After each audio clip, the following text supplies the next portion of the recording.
Hello everybody, how are we doing? Right, let me just fix this camera. Push this out the way. I think we're ready. I'm really not prepared at all. This might have to make do. I'm going to have to do this camera angle here. Okay, how is everyone? Just want to try and not get the TV. Yep, that'll do. Still getting used to the fact I don't have to record via the PS4 anymore.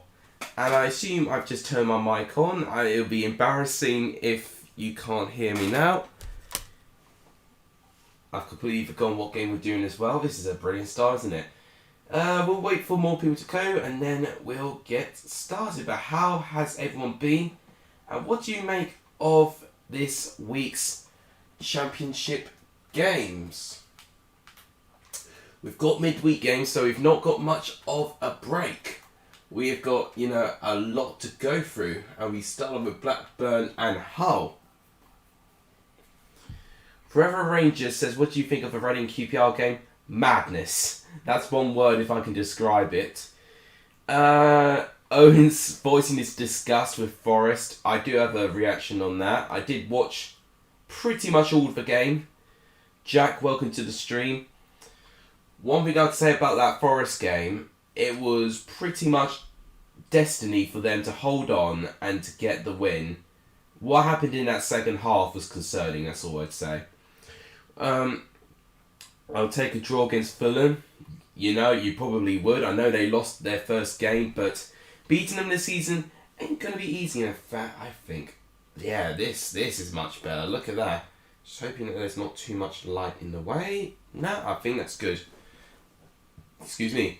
But yeah, Reading QPR for me, probably will be my game of the weekend. It could be Sheffield United getting their first win, but yeah, Reading QPR is up there. It was a topsy-turvy game, of course. QPR took the lead. Then Reading were 3 goals up. And then, of course, QPR, I think in the final 10, clawed it back. Very similarly how they did against Barnsley as well.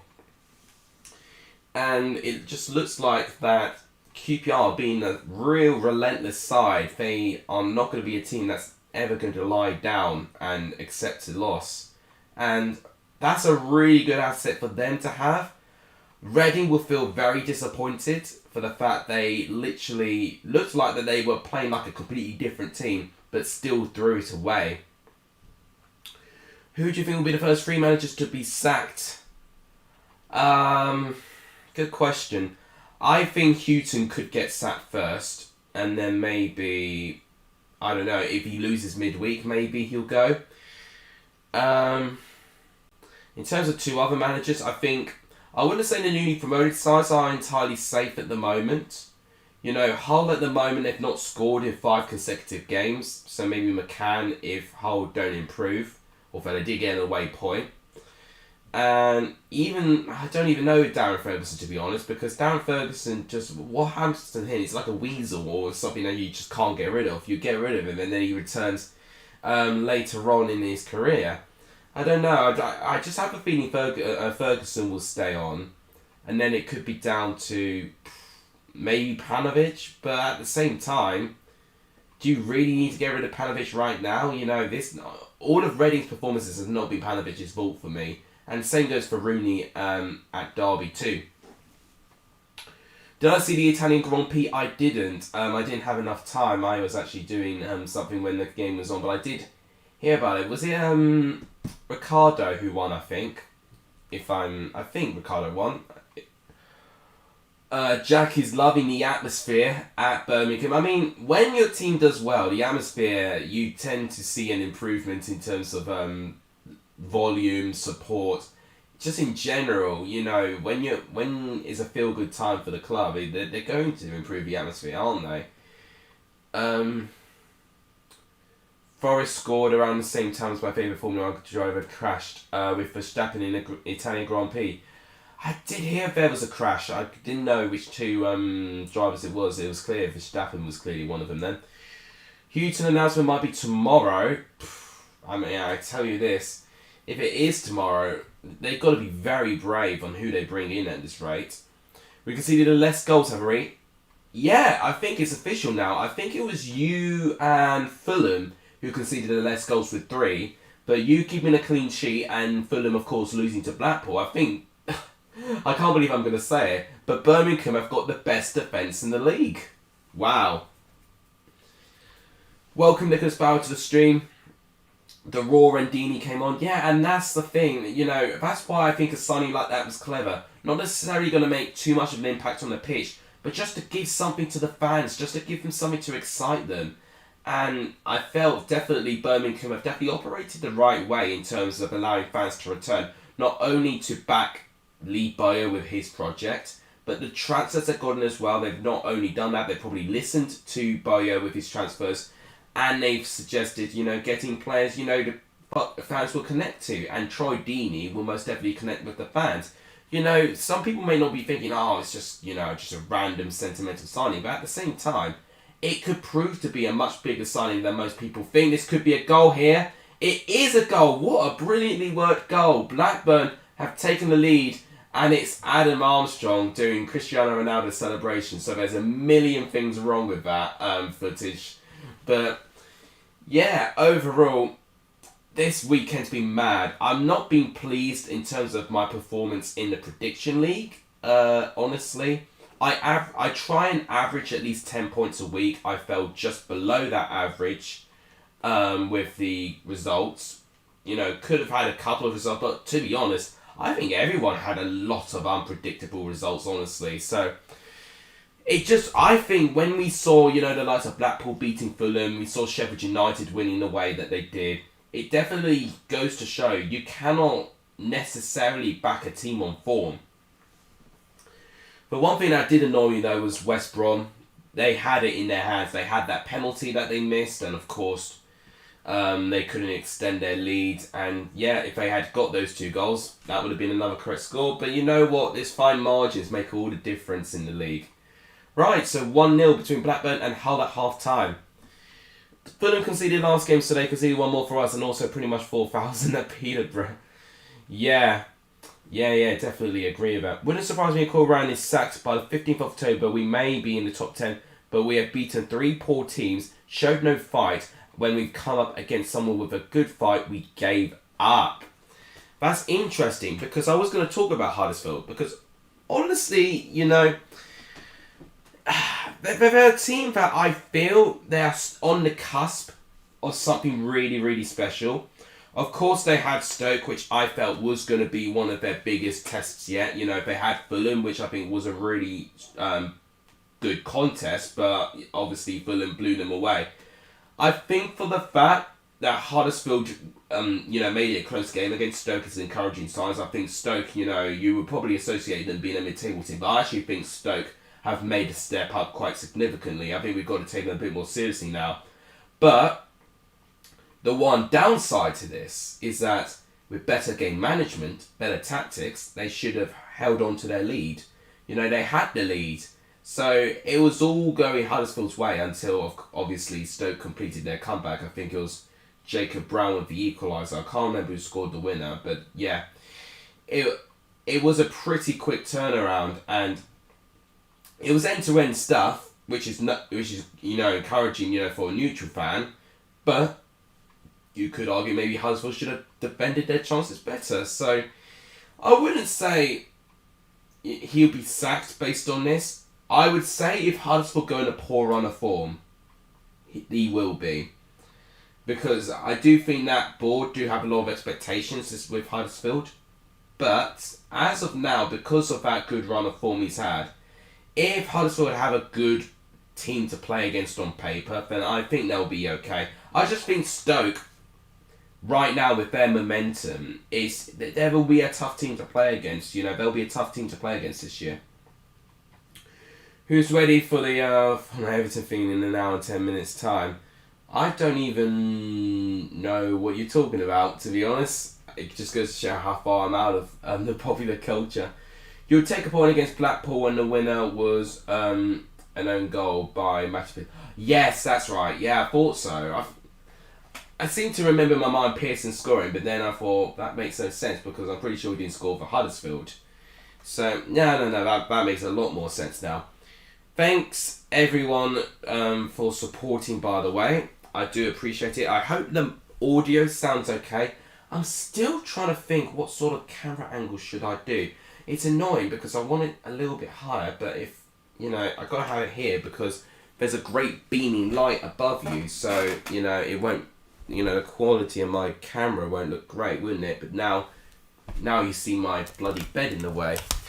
So, yeah, it's not perfect. I'm still, well, to be honest, this is literally something that popped in my mind as I was editing the review video, which will be out tomorrow. That, oh my gosh, I've not done FIFA Predicts yet. So, yeah, I'm doing that now. So, to let you in my plan, well, I say a plan, my schedule to get everything done. What a brilliant goal again. Blackburn are scoring some terrific teamwork goals. Joe Rothwell this time, the second goal scorer, and that makes it 2-0. Right, actually, I do need to share this stream around. There's not been too many people that have found it. If you guys have not liked the stream, please do so. It does really help the channel. Please also hit that subscribe button if you have not done so. We're 772 at the moment, which is encouraging signs. 28 away, quick maths, until 800 subscribers, which is also very encouraging. So if you can hit that subscribe button if you haven't done, please do so. Any chance of Leeds going down? We were struggling against Liverpool, a team they matched in both games last season. Leeds do really scare me because I was expecting them to really blow away Everton. I think Leeds have had a tough start. I will give them that. I think Leeds have had a tough start. But at the same time, I would have expected Leeds to do more than what they've done, obviously. So, I think if you see Leeds playing like one of the newly promoted teams, or you see a team struggling at the moment like a Wolves or a Norwich or even an Arsenal, and they can't do well against those teams, then that is when, for me, when the alarm bells, I think, have to go on. I think if they get the wins against those teams, I think they'll get enough points. What tells me about this Premier League season this year, I think based on the quality of the squads and the football, I think it's going to be one of our strongest seasons ever. But I think in terms of the bottom, you know, part of the table, it's really going to be down to who's the more consistent club in picking up points against those teams around them. That's what I think. So consistency and capitalising on your games when you don't play any of the so-called tougher teams, that is going to be very important this year. That's why I think West Ham have done well so far, because they've done that. You could argue Brentford have kind of done that as well, and a couple of other teams. Yesterday you subbed on my mum's phone. Oh, I appreciate it. That must have been when I got to 771, maybe. I appreciate it, Jack. I do. I really do. Right, so Blackpool and Huddersfield now. This should be a really open game, and I'm excited for this one. You know, because now we're seeing a Blackpool side who can actually win a game. They beat, obviously, Fulham by 1-0. How good is Josh Bowler, by the way? I would almost go far and say... excuse me. I would almost go as far to say he's really been a key factor in that Blackpool team so far, along with Shane Lavery as well. It's been the two Everton lads, and I'm going to keep saying it, it's the two Everton lads that have really done well so far. I can check fantasy at some point. In fact, I can set up the tabs open. In fact, no, I've not got a single tab of them open. I mean, I've got enough tabs open enough as it is, but I guess I'll open a couple more. I've only just checked my away day thing now, and it's not been great. I've had an absolute stinker, but the positivity that I'm going to have is that I still have 2 boosts left. And honestly, like, I've still got around, like, what you get, like, the average sort of, you know, team. I don't know how to describe it. Right. So, yeah, that's has a heavy drop if I saw one. So, yeah, I've just reacted to my position. We'll see it at my own time.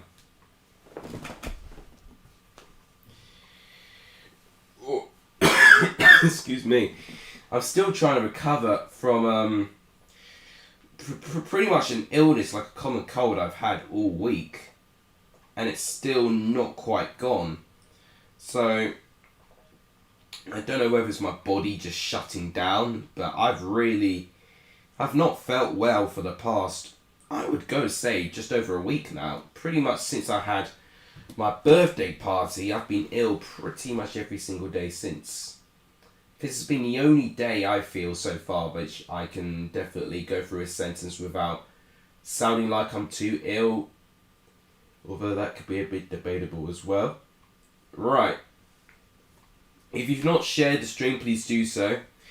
Disappointingly, we're not doing too well with viewers at the moment, probably because it was done in pretty short notice. But at the same time, I've got a life and I've got to try and push it out there, so that's what I've got to do. Do I play for a team? Well, I would go as far to say I've been invited to play for teams like Super... why did I say Super 6? Sunday League teams I've been invited for. Unfortunately, I had other commitments going in the way of that. But when I've had the chance, of course I've played for teams either for charity or a regular kickabout. If you followed me on Instagram, you would have known that every year I do like a school 6-a-side game, which I'm always playing the role of Sergio Ramos in the team for. So, yeah, so I do have the luxury at times to play football with a good amount of people. But, looking back, it's a good source of fitness. And if anything, if I do know any... teams locally that, might need some for Sunday League or just even anything else, just for exercise purposes, I definitely, would not mind going. It just depends, if I can comply, because they've got some ridiculous, disciplines and stuff, when you've got attire and kits and stuff. So, yeah, as long as I comply with that, then definitely we'll play for more. But kind of technically no, in a professional standard and something, but at the same time I've been involved in teams before. You play football today, we only had 10 players and then down to 9 at some point and only lost 2-0. Yeah, that's the thing. Obviously when football's new, not taken, so seriously, and of course, with tiny squads, that may happen, when you've got absentees like that, That is why I'm thinking, if there are any teams available around my area, then, for fitness purposes, then yeah, I must definitely do it. But obviously there's still, the unknown COVID as well.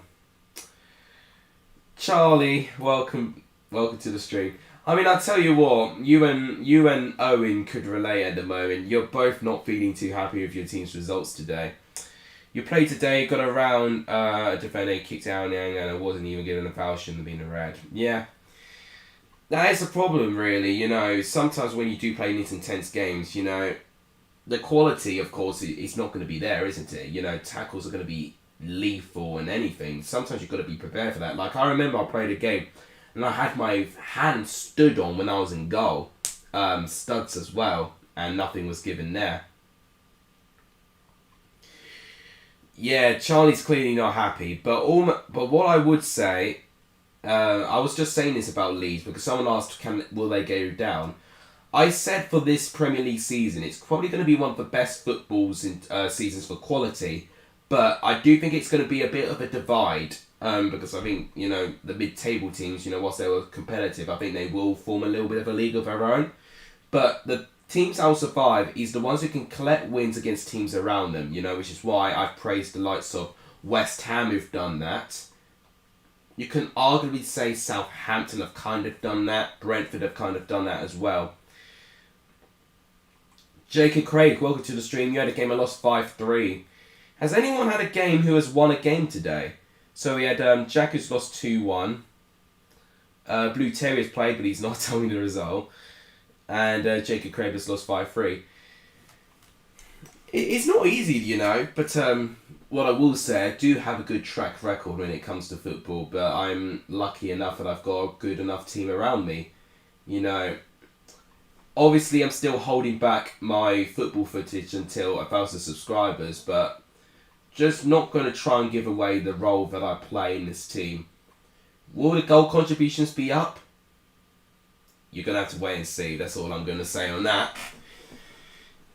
Did I at one point maybe have stepped up to the spot? You're going to have to wait and see. I'm not going to give anything away. On the balance of play, we have to expect days like these. It was always going to be hard to replicate last season.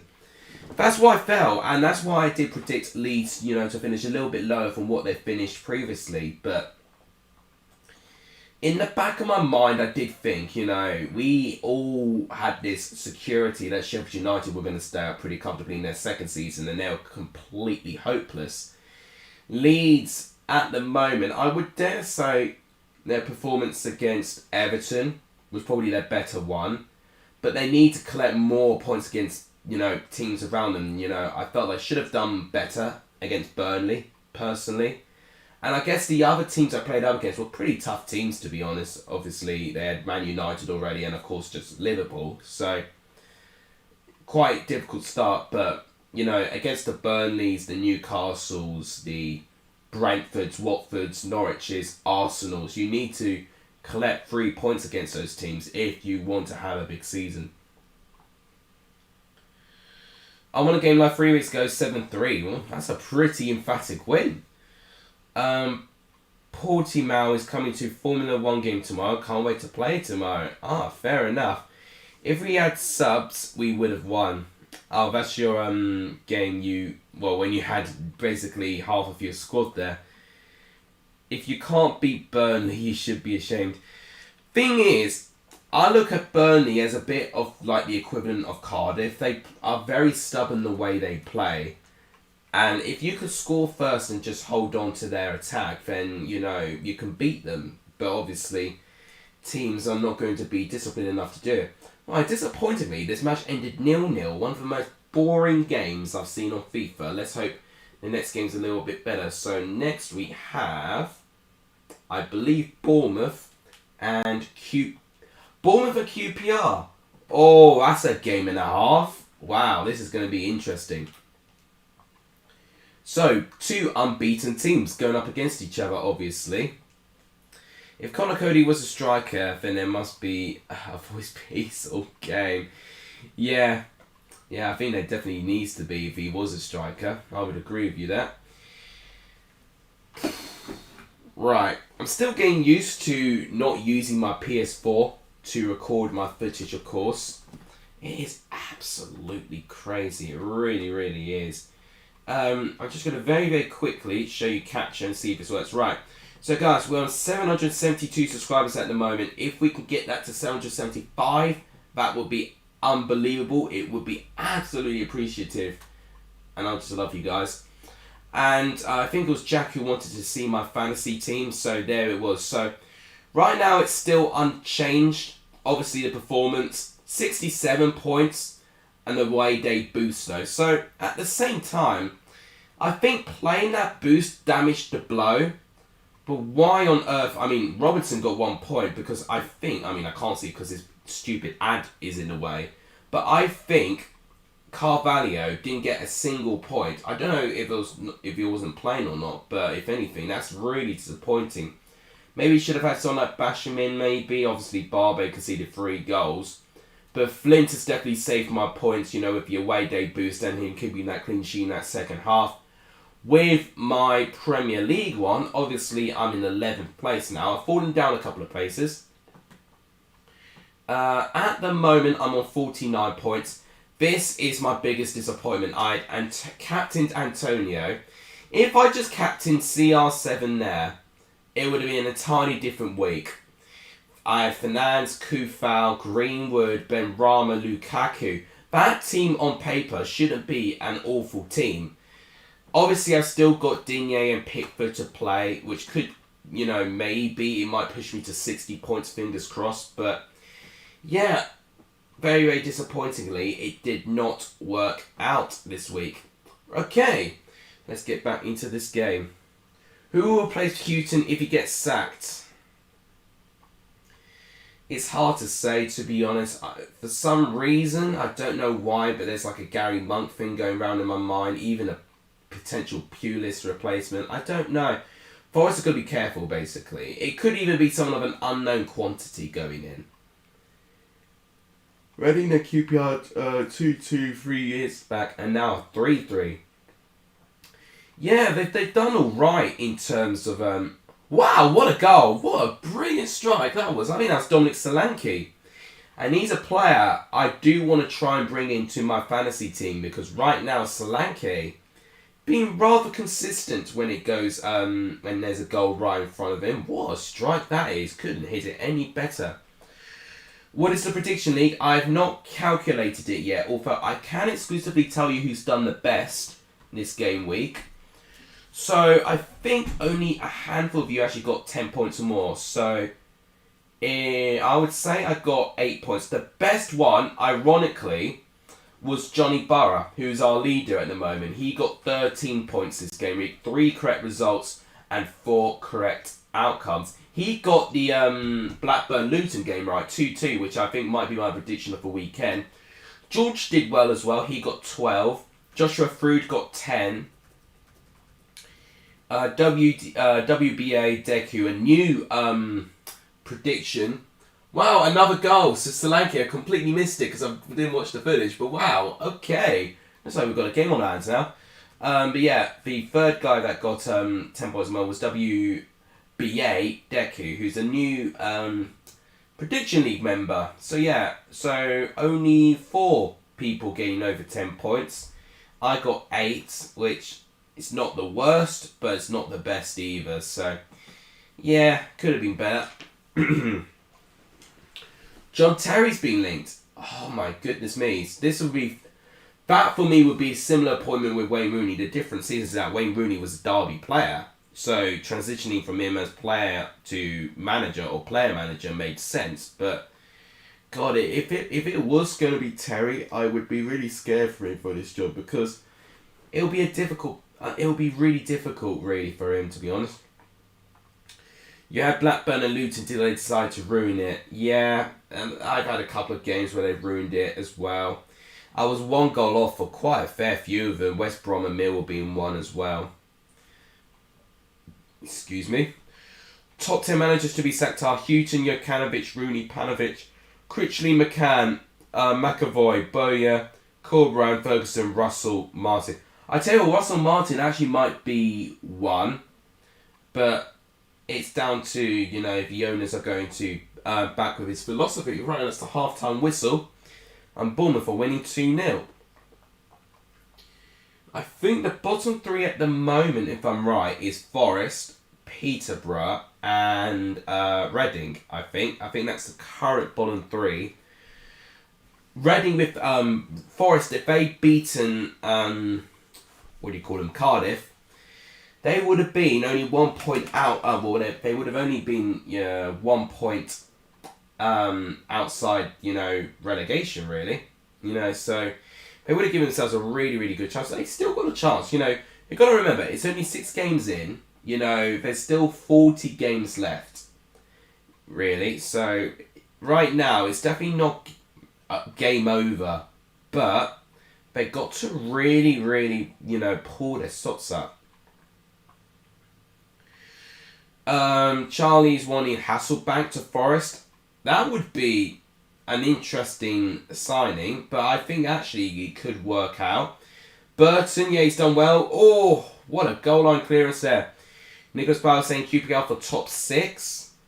I think QPR will be up there, but I do think there's some vulnerability in their back line now, especially. So if they can just ship less goals in, then I think QPR will most definitely be up there, just based on how good they've been going forward. So sorry for yawning already, guys. I need to stay with you guys here. I'm only going through half of Tuesday's games at the moment. I won't lie, I have...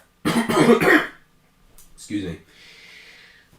Recently I have felt quite burnt out from YouTube, which I think is just down to me trying to do this, but also my job as well.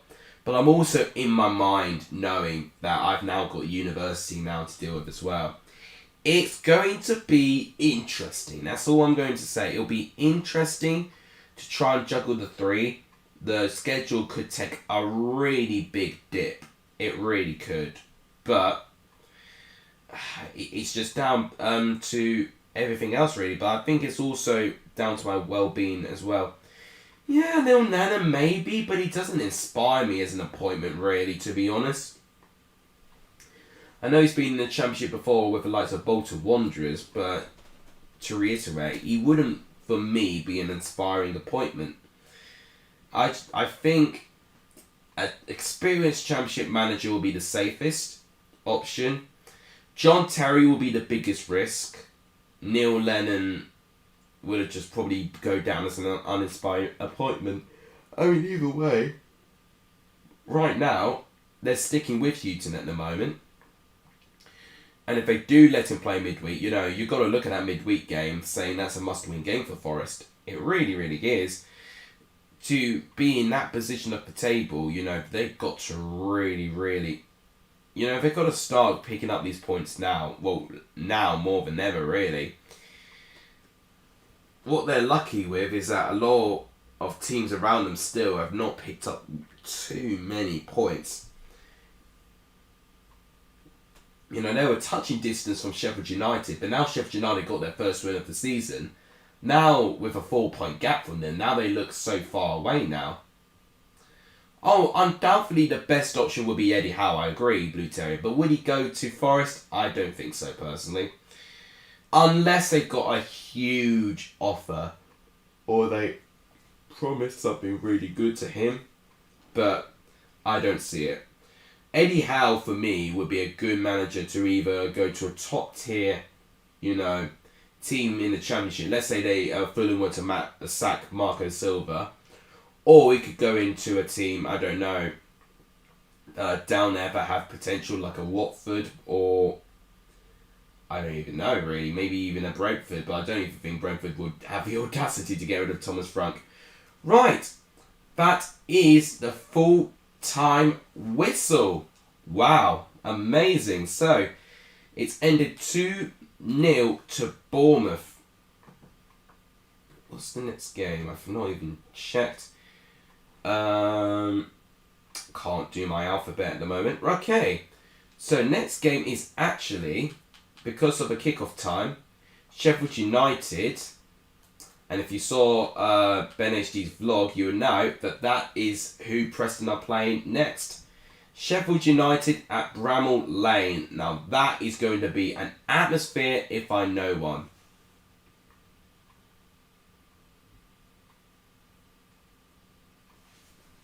Ben Bloom as manager, coaching staff, BENHD, James Alcott and me. I'll be an honour to even be around these groups of people working for the same thing. It would be off the scale, really. I think what's also unique, we offer something different, really. I take more statistical approaches. I think my ultimate table video really stood out for why my content's a little bit different. They don't do these sorts of statistical videos that do take an age to edit, but I that's what interests me, really, to be honest. All the statistics, which is why I'm doing like a statistical university course. Would Sparky Hughes be a good option? It's interesting, really, to be honest. I was going to say washed up, but at the same time, he's just been out of the game for so long. But at a championship standard, you would expect him to be, good in that position. I don't know, really, on that one. I think if this was a couple of years ago, then that would have been an unbelievable... Wow, how on earth has he missed that? Oliver Burke, who's not really had it gone his way so far. God, just wide of the post. We need a win in midweek, or we could find ourselves cut away from the rest of the championship. I mean, if the rest of the bottom 4 or 5 don't win in midweek, I still think you have a chance. But get 2 wins from that bottom 5, then, and if you don't win, those 2 games, then, the gap becomes 9-10 points. which, you know, would be very difficult to chase up. It's like you've got a points deduction then you've got to deal with. Do you want to be like Edouard, says Charlie Brown? I would say I would like to know what sort of diet or preparation he had when he scored his 2 goals. But yeah, what an unbelievable debut that was. This weekend was all about the debuts, wasn't it? You know, Ronaldo scoring twice on his debut, Edouard scoring twice in 10 minutes in his debut. Lukaku back on his debut at Stamford Bridge with his 2 goals as well. This weekend's has always been about the debuts, which I think has just been down to, obviously, a lot of these clubs with the end of the transfer window and the international break. They've now had the time to gel in and they can actually make a start now. I might be missing for the game because I think that's the day I'm going to go go-karting and paintballing. Ah, fair enough. That sounds a lot of fun. ADT, welcome to the stream. How have you been doing? How have you felt about Arsenal picking up their first win? I mean, it's been a long time coming, but the 4th time of asking, they've got some points on the board, a goal on the board as well, which is a step forward, which is what I'd say.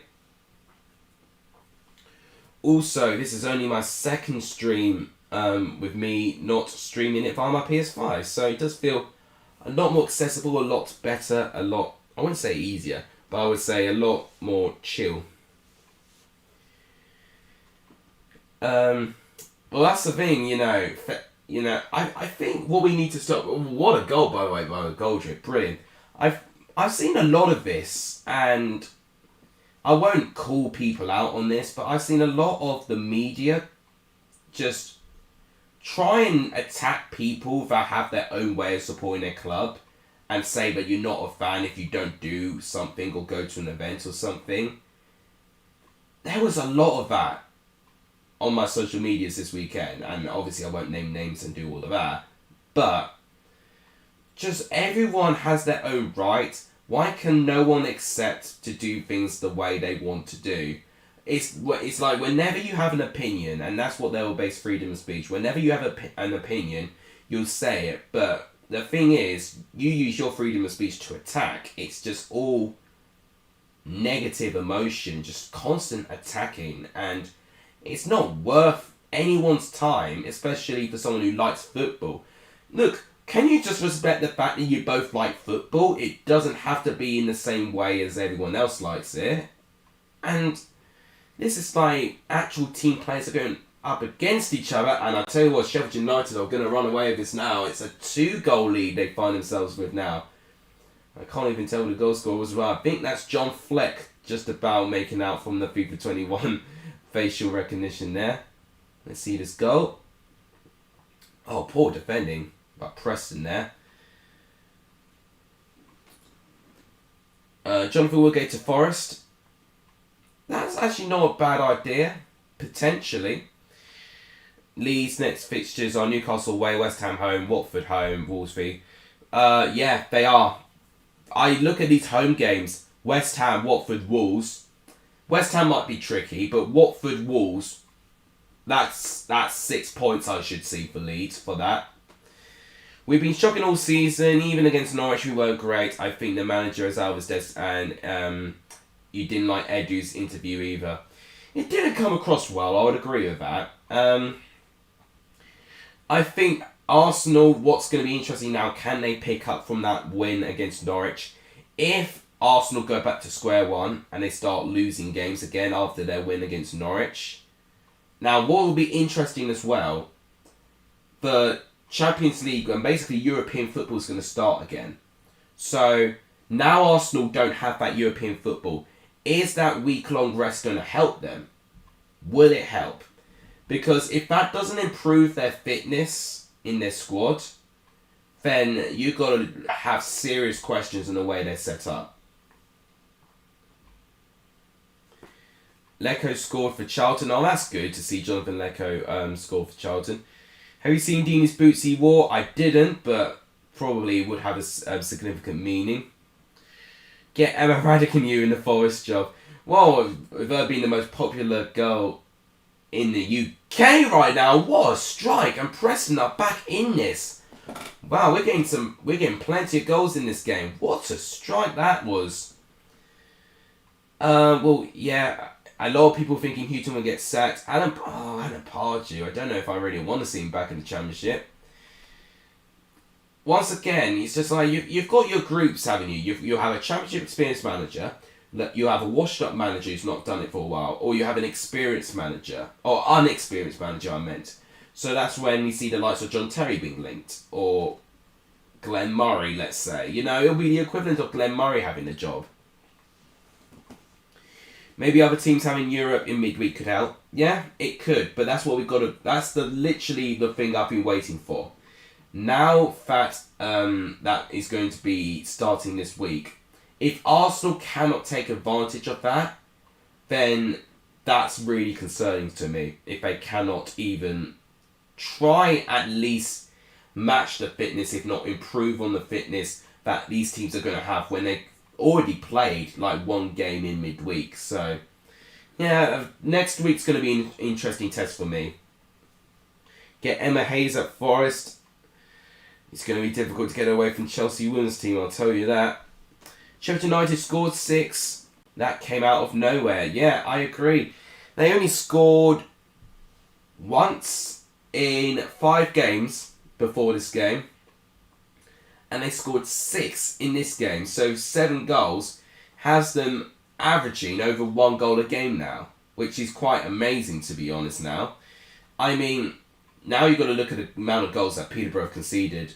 It's not great, isn't it? So, how many goals have they conceded? I think it's 14. I think it's the worst defence in the league now. I think they overtaken Reading's poor defensive record. And even that Reading side had conceded 3 goals last weekend as well. I think they're playing against each other as well. Reading, Peterborough.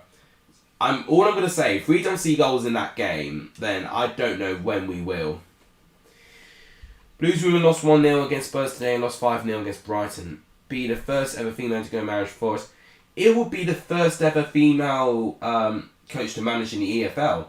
I know Emma Hayes at one point was offered the AFC Wimbledon job, and I think she turned it down originally. You're surprised having got Nigel Clough in at some point. Oh, well. The thing... Yeah, I don't know. Yeah, Nigel Clough could be one, maybe, for... I was going to say sentimental, but of course that's more like Brian Clough, really. But Nigel Clough's busy at Mansfield at the moment in League 2, so it'll be quite a step. It'll be quite a big step if they got Nigel Clough in, that's all I'm going to say. Can we have a line of your favourite footy song or chant? I've not listened to any chants, so I actually can't tell you any, unfortunately.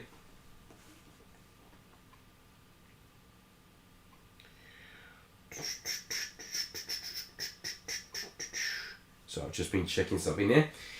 You're currently angry at Forest. A lot of people are angry with Forest at the moment. So, yeah, Forest, they've got a really, really big game in midweek. I think, if I'm right saying, they've got Middlesbrough. So, it's not easy either. I mean, Middlesbrough at the moment, their form's not been great. So, that would be the game where I think they need to try and, they need to step up, really. This could be a chance. What a save. Oh my goodness me. That would have been a last minute equaliser that went in. Wow, what a save. Could you imagine if Ben saw that? Oh my goodness me, he probably would have dropped his phone. This is the final chance. We've got a corner. It's delivered. It's a poor corner. Doesn't beat the first man. Full-time whistle. Sheffield United hold on. Wow. Reading conceded 16 and Peterborough 14. I'm going to have to do the maths on this one. I mean, I probably could work it out in my head, but I'm going to have to remember. Up to 12 different games, 6 respectively from each side. Right. Oh, speaking of Reading and Peterborough. Oh, wrong league. That is exactly what we've got to simulate next. So we've got Reading here, and back to League 1 we go to find Peterborough. That is the next game we've got to predict. There we go. I think the likes of Man United, Man City, Chelsea, Liverpool have good depth, but the likes of West Ham will definitely struggle, so we might finish above them.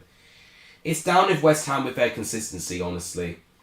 One team I would expect to do a bit better at the moment is Leicester.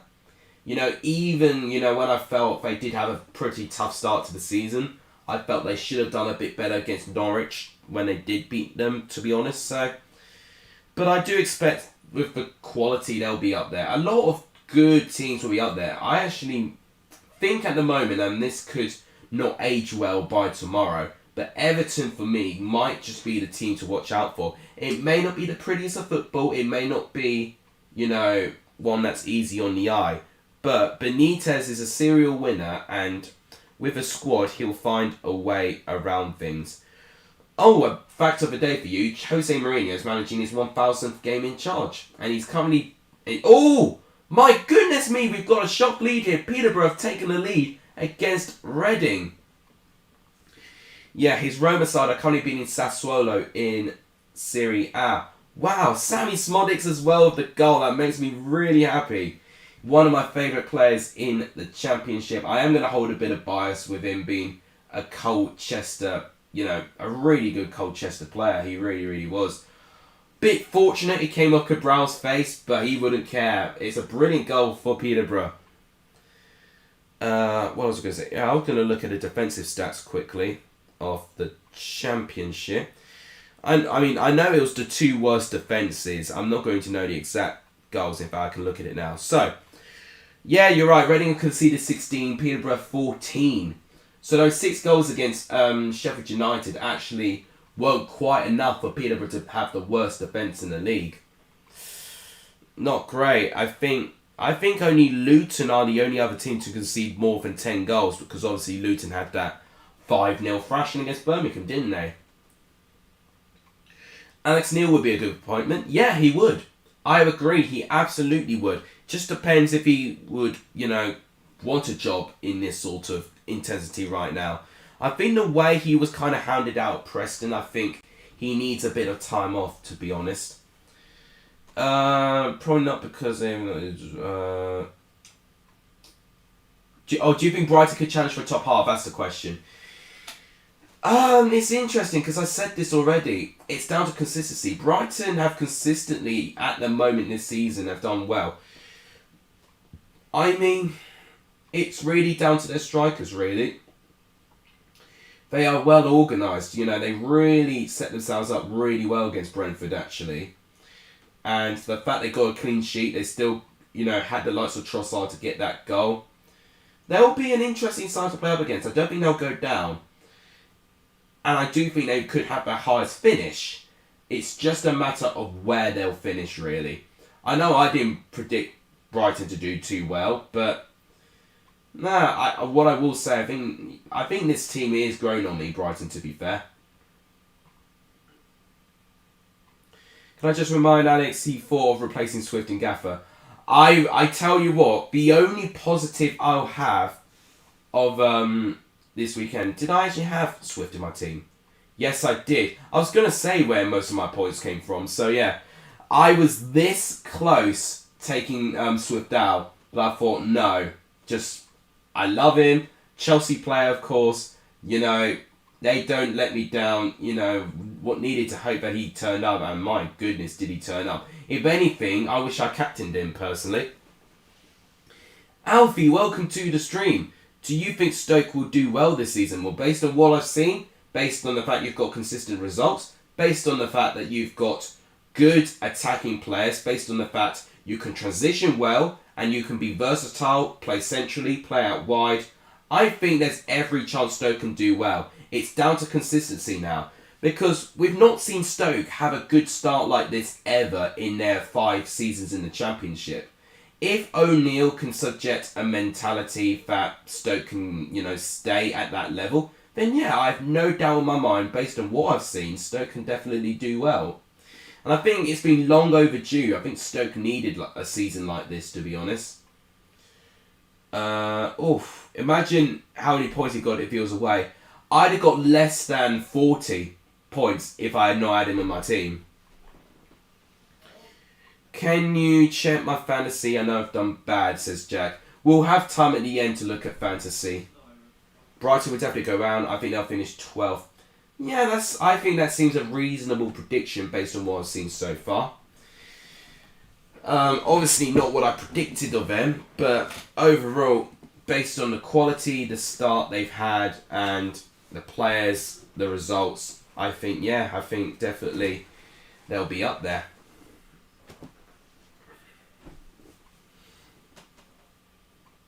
Oh, hang on a minute. Here's a chance for Reading. In the final chance of his half, maybe. I don't think we're going to go. I tell you what, it was a weird game looking at Reading and QPR, because then I was looking at this Reading team thinking, goodness me, this is something we've been missing with this Reading team. And then it's like this curse comes back, and then they turn to the Reading we've been seeing in the past couple of games and just shift away too many chances and concede too many goals. 16 goals conceded in 6 games. Average of, I believe, over 1.5 goals a game. Not a great record, really. Do you know who scored more than him? Is that Aubameyang? Oh, not Aubameyang. Well, that's probably talking about Morpay, really.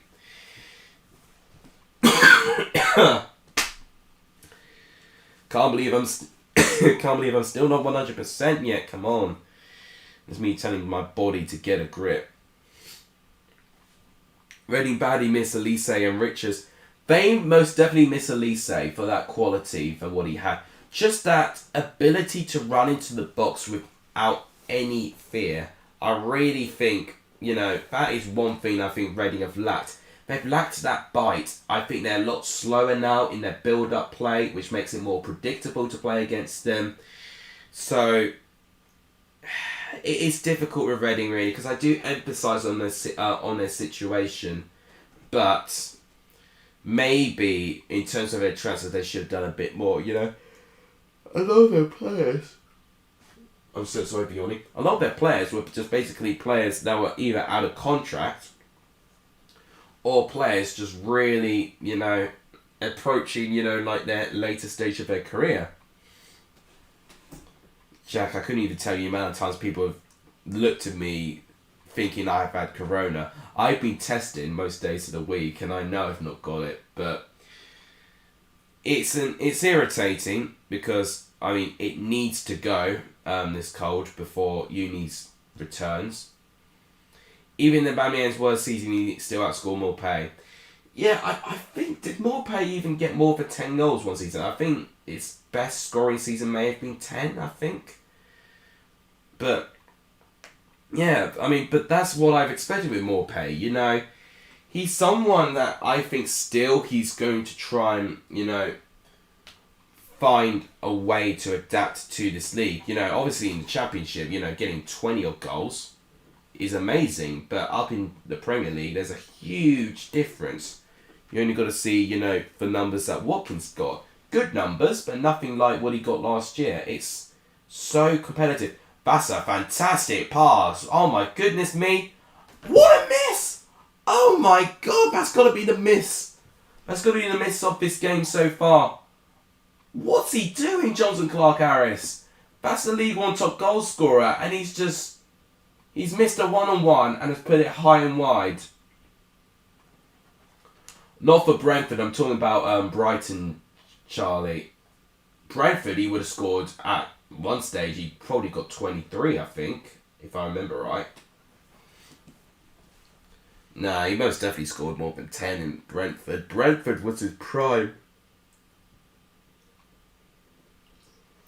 I'm so sorry for yawning. Which obviously earned him his move to Brighton, didn't it? Well, you had that miss from Clark-Harris. And what Reading do? They punish you. Lucas João with the equaliser as well. That is what happens.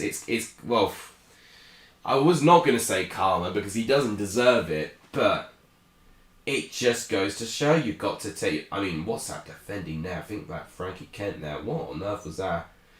But good strike by João.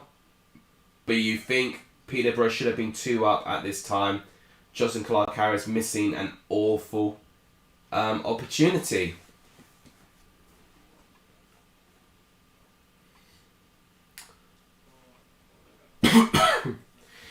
Aubameyang scored 40 goals in the Championship. I would say if he wasn't injured, he could definitely go for 30 at least. Yeah, Aubameyang scored 29. I think it was his first full season at Arsenal, which would have been 18-19, I think. Yeah, if I got the years right, it would have been the 18-19 where he scored 29, of course. But at the same time, I do think, if your quality's dropped, it's a confidence thing as well. I think that's one thing we've got to remember. I think it's been a confidence thing as well. If he feels more confident, I think, no doubt in my mind, he'll score way more goals. But at the moment, this whole squad is just not anywhere near as confident as it can be. So, as a result, they're not getting positive results, obviously. Okay, and I think that's the end of the game. Clark Harris with that awful miss means that it ends Reading 1, Peterborough 1. Right. What's the next one? I don't even know what the next game is. That's a good start. Get out of that. Okay, it's the final one on Tuesday. We've got West Brom and we have Derby County. Tough game for Derby, this. Yeah, that'll be the good shirt. Best shirt I could use. Walker's 25 in the 1920 and has had a great season. Dalraj Gaines is shishing Middlesbrough. What a win that was by Coventry. That is, I believe, 3 home wins in a row now. 4 wins all season. Which, if you've got to compare that to last year, when you got 4 wins last year, that was back in December. And it's only taken you till early September to get your first 4 wins in the Championship. I mean, what I'm seeing here, and I don't want to jinx it, but it's almost reminding me of Barnsley's, form. Like Barnsley's second season. A team that you would expect to be down there, but completely just caving in and grinding results. And if Koji can keep that, and they have their squad for them, then undoubtedly I think they can definitely explode the season.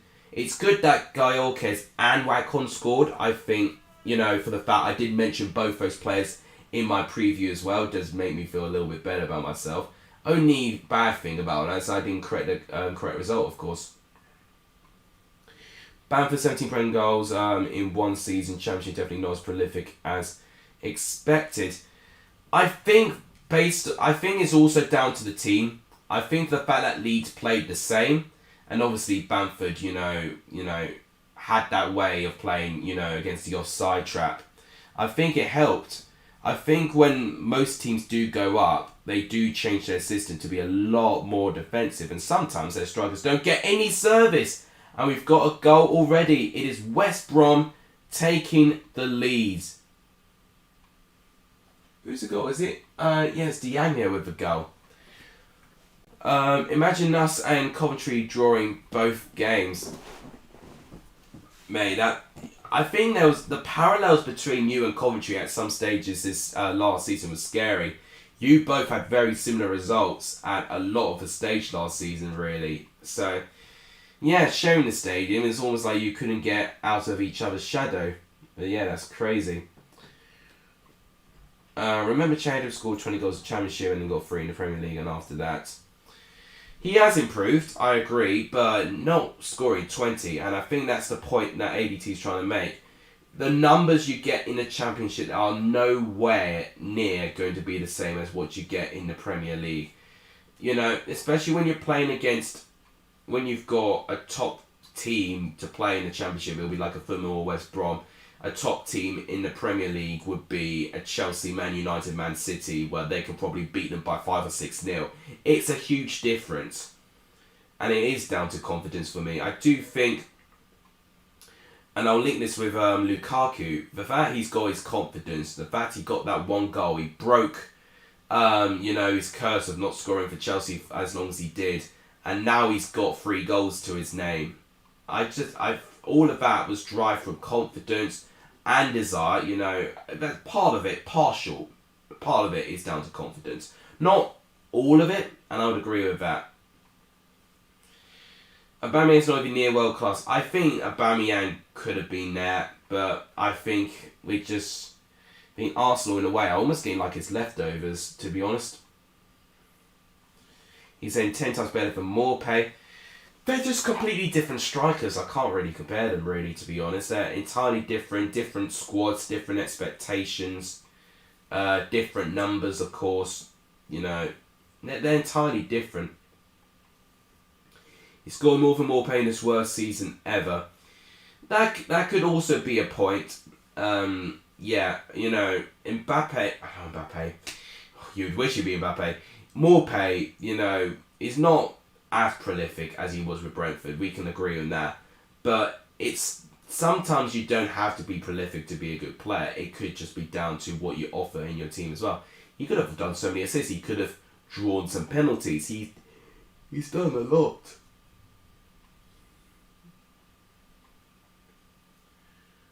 He's 32 now. It doesn't mean his one's better than the other. Prime Aubameyang was world class. Yeah, Prime Aubameyang was up there. You know, he was a pace demon. You know, anyone. Oh, off the bar. Oh, unlucky from Derby. So close to going back level. Wow, that was really, really close. I want to see this again. Oh. It looks like Kazim Richards was offside. I wanted to see that chance at the post.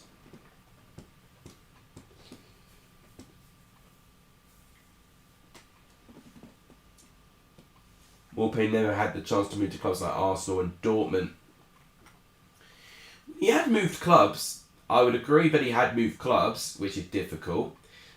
You know, I think it's a bit ridiculous we've got a debate on something like Aubameyang and Morpay. They're just entirely different, really.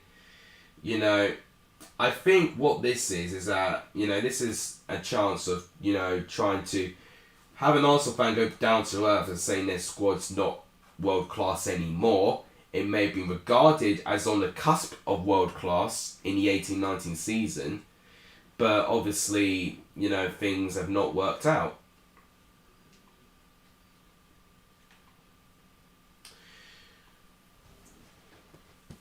You see, the thing is with Morpay, he's just, he might say he's not good enough, but at the same time, when you do look at his goals scoring record, he's not one of the worst, you know, strikers, you know, when you look at teams in around his position. Yeah, and, you know, it's good that you know, admit to that, because I would agree, he's definitely not world class now. You know, most definitely not. Yeah, it is different. I do agree. It is entirely different, you know, with an expansive attacking Brentford side to an ultra defence minded Brighton. Yeah, of course it's different, but yeah, to adapt to that, brilliant. But also when you've got your chances, you take them as well. I have no Morpay to miss really big chances when he's done. You know, so he's not perfect, but neither is Aubameyang either. He's missed sitters before. You know, no striker is going to score in every opportunity that they get, maybe unless you're Ronaldo. So, I couldn't possibly compare because they're both entirely different, as you said. Different squads, different systems, different setups, different roles. Craig Vincent has asked me about the Harvey Elliott injury. I've only seen snippets of the incident. Does not look nice. It looked like it was a dislocation from his ankle up to his leg. Not nice, but could only hope that he has a speedy recovery. He'd be in absolute agony to try and pop anything back in the right place. So, yeah. Could be a month, maybe. I don't know how long these injuries tend to take to heal, to be honest. Put Morpay back at Brentford, he'd be better. You see, considering that Brentford own the Premier League now, I don't know. Honestly, it'll just form a scenario of unnecessary competition between him and Ivan Toney. Yeah, you can't. The tackle, you know, it was, you know, it wasn't a worst tackle around, but it was the positioning. It was a tackle from behind, and he didn't need to do it. So, yeah, I mean, even if he got the ball or not, you know, if you're going to do a tackle like that, you know, it's dangerous. I think we're back. Hang on a minute. It's just told me I'm live. I still don't know. It's playing over and over again. It's lag. Oh, brilliant. No, we're back. We're back. We're back. We're back. I've just seen it on the footage. We're back. Oh, sometimes you just got to make it easy for them to reconnect.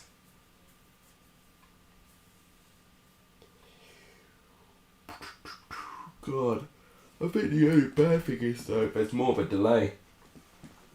The delay honestly wasn't that bad first time around, but now with this disconnection, it's not made it any better. If anything, it's made it a little bit worse in terms of delay. So hopefully it can catch itself up. I mean, to put you into perspective, you're seeing the 83rd minute. I'm looking at the 87th minute. So there's a bit of a delay. So hopefully, if any of you leave a comment, I won't be too slow on the pickup.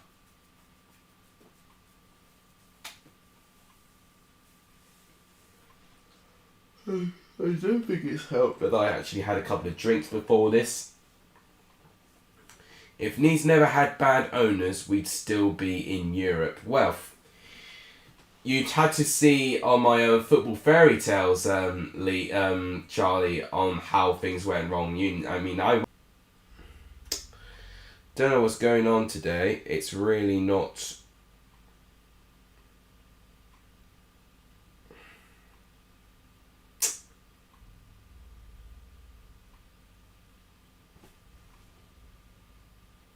We're back, we're here.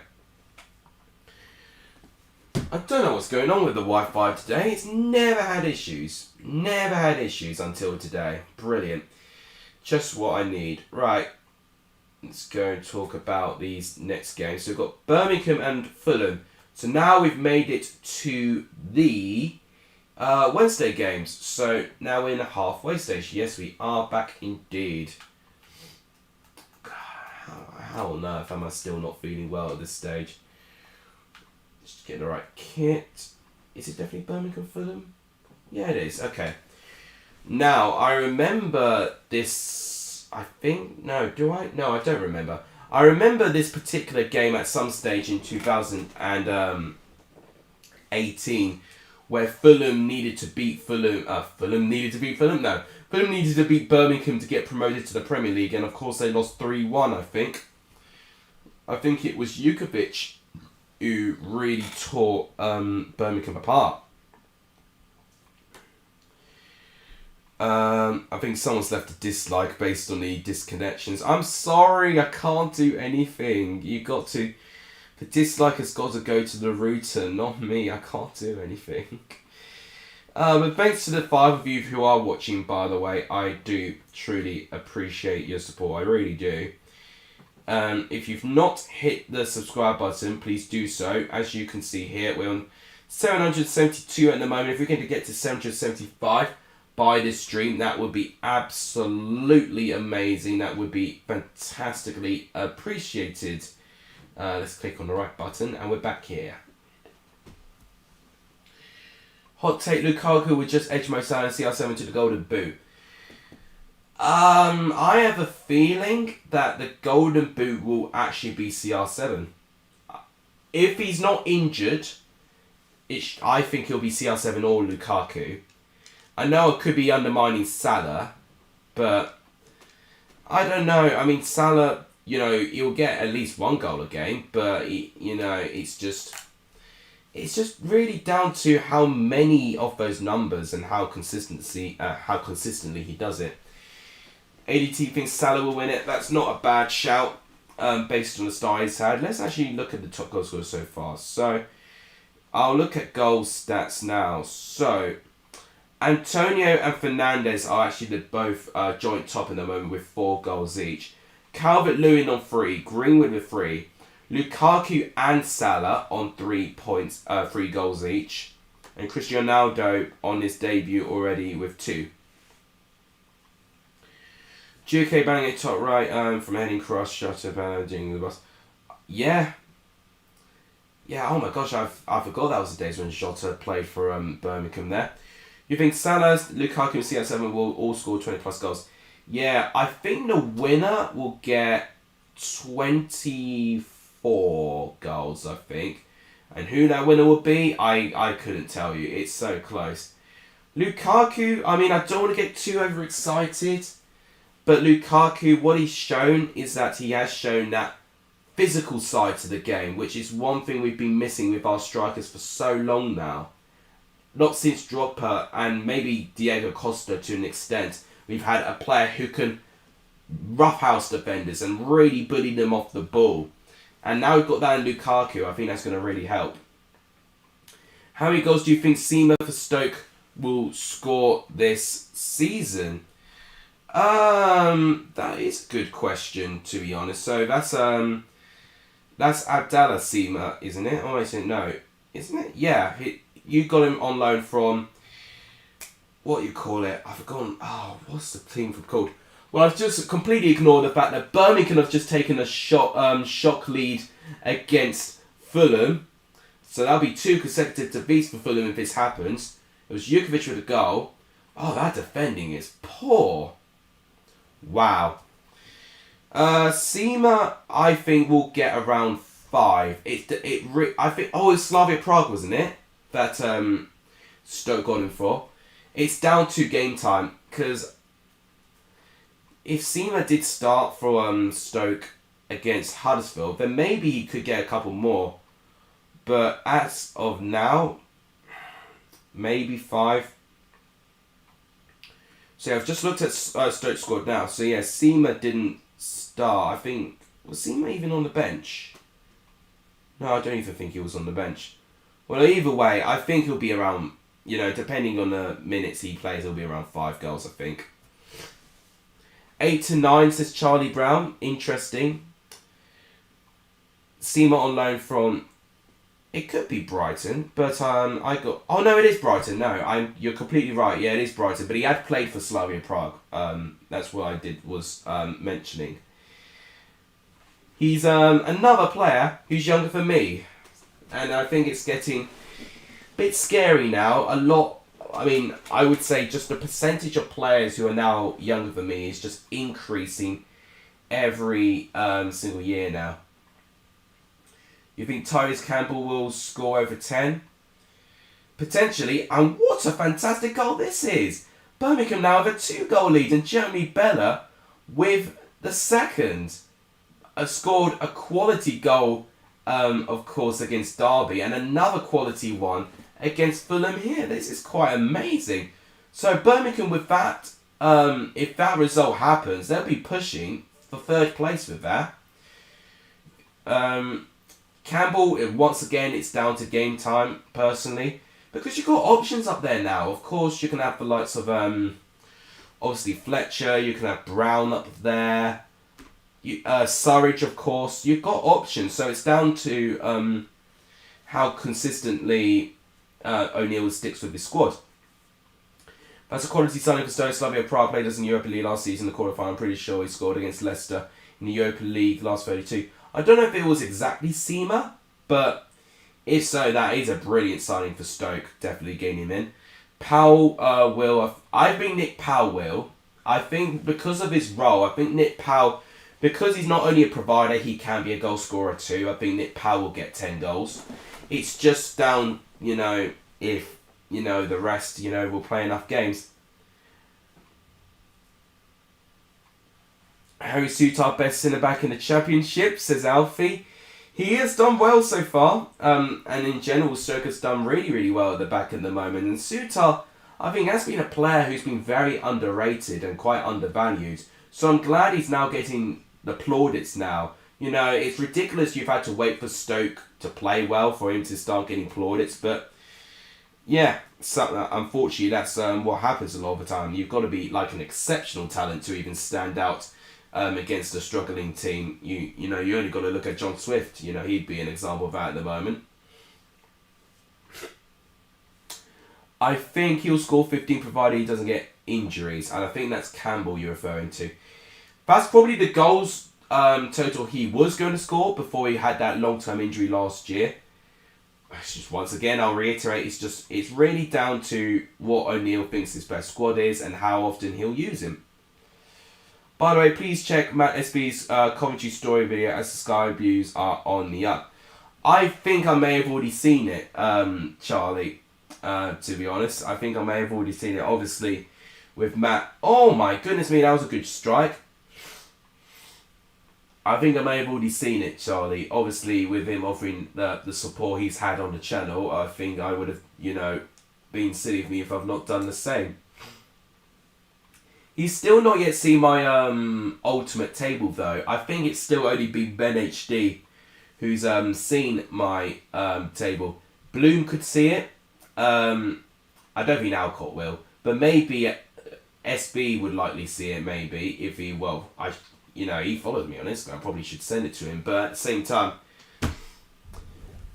if you guys do want features, in the channels I featured, I think the best way for it is to really share me around. And it sounds so cliche, but the more exposure I do get to these people, the more likely they think, you know what, this guy sounds like he's really good if he's getting this attention, so we'll give him a go. So that's the way I see it in terms of the marketing sense.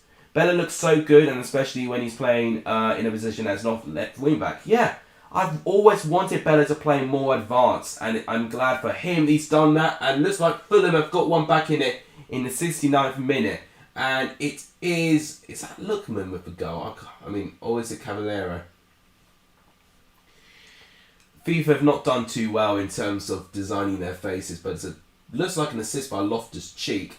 He would have been an intense player if, he went to the Championship. It is Cavallero. Have you seen Jude caving and then drinking beer? I've definitely not seen him do that as well. You should simulate a season with Arsenal just for the lulz. That could be a quick video I could do this week. Based on the work I've got. That would be a very quick video. It wouldn't be quick to process, but it will be a quick one to prepare and record. Sonny is upset since he's bottled a 2-goal lead and conceding the 98th minute. Yeah, well, thank you for turning up, Sonny. We were going to talk about that as well. It's just, there's been a lot of teams not only completing comebacks, but I think Blackburn so far this season, you cannot knock them off too much. I think this is like the one game where I felt like they definitely should have been represented better.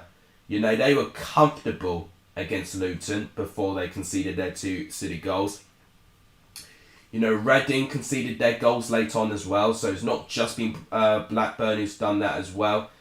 Couple of teams really, lacking the bottle, lacking the tenacity and actually the organisation and the experience to hold on to these leads. And if they can't do it at this stage now, they need to try and address that.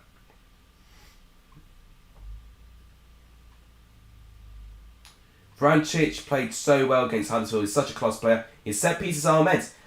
That's what I literally said when I saw Vrancic in. I thought, okay, based on what I saw of his set pieces with Norwich, he'll be a big player. I think what Stoke have now, not only they can play on the counter-attack, they're so versatile, that's the word. They can really play in many different styles. When you've got a versatile team, it really, really helps with the season overall. Can Fulham get a comeback here? It's the 90th minute now. Oh, this could be it. Oh, off the post! Goodness me. It was very nearly the comeback, and it's the full-time whistle. Birmingham hold on for a win. Unbelievable. Would it be controversial to say either Fulham or Brom will bottle top 2? I wouldn't say that's an outlandish prediction. I think this year is so competitive. It'll really be down to consistency. I think we know the squads are going to be, stretched. And I think a lot of the reason why people back, the teams with the best squads is that, every team at some stage in the season is going to go through a tough stage. And it's about those teams being able to bounce back. Now, if we see the likes of Brom and Fulham bounce back, very, very well after they didn't win last weekend, then I think they will get promoted. That's a really important part of it. That experience of being able to bounce back from your form. We didn't look like we were going to concede at any point until they made it 2-1. Mowbray subs ruined us. He's got us a very decent squad, but constant mid-table mediocrity is painful. That's what I'm getting a lot from Blackburn in general. There's a lot of cries saying the squad has got something special, but it's completely underachieving. And I completely agree with that. Jack's happy with that win. What place do you think Stoke will come and why? That is so difficult. That is really difficult for me to predict at this stage now.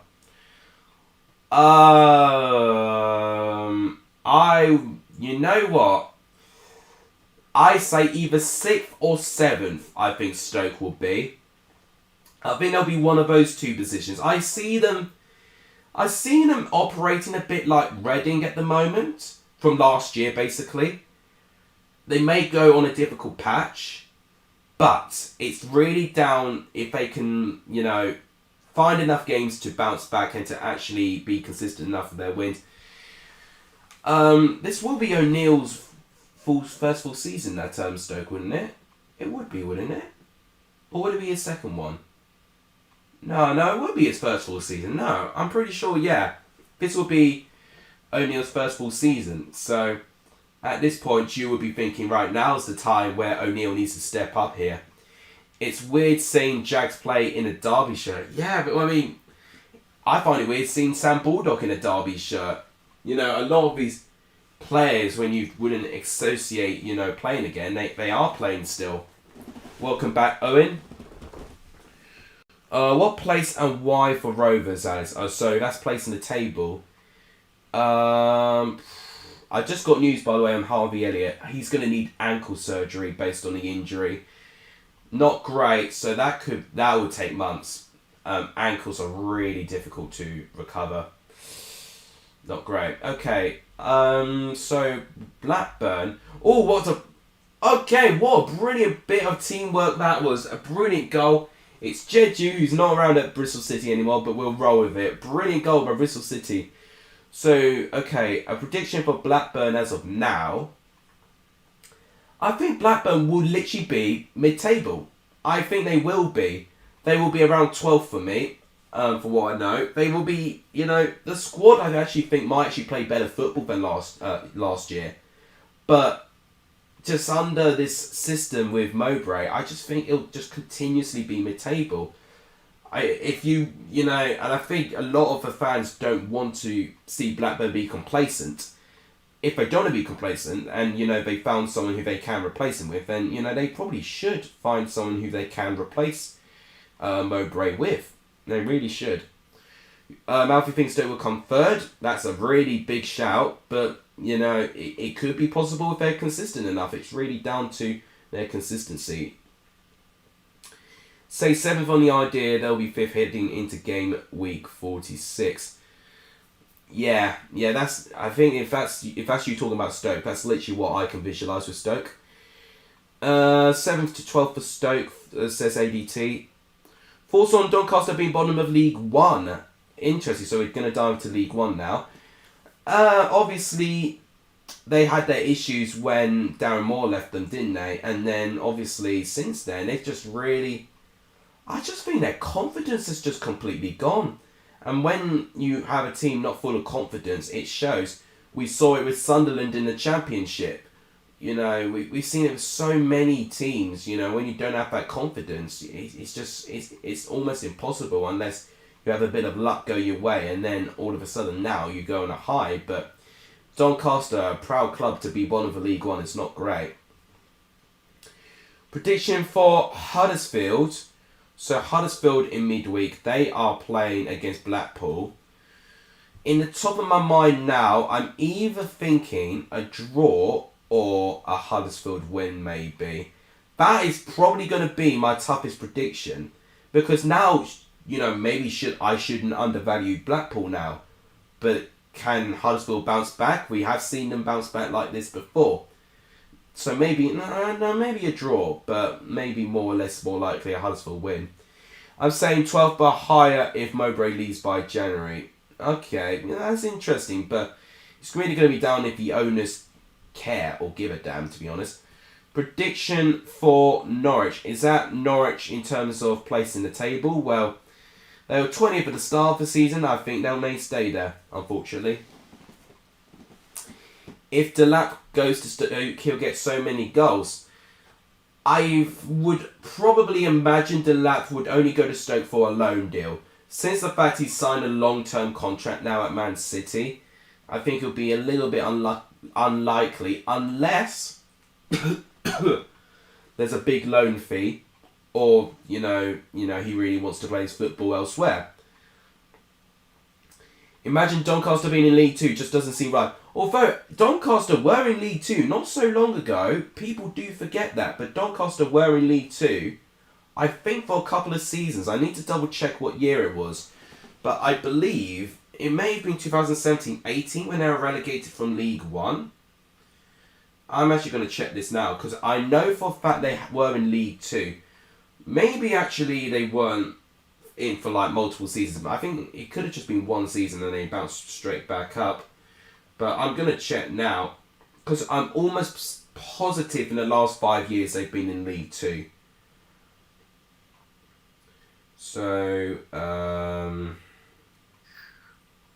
let's go backwards. Let's just find when they got relegated, which I think was quite recent. Maybe it was 2016.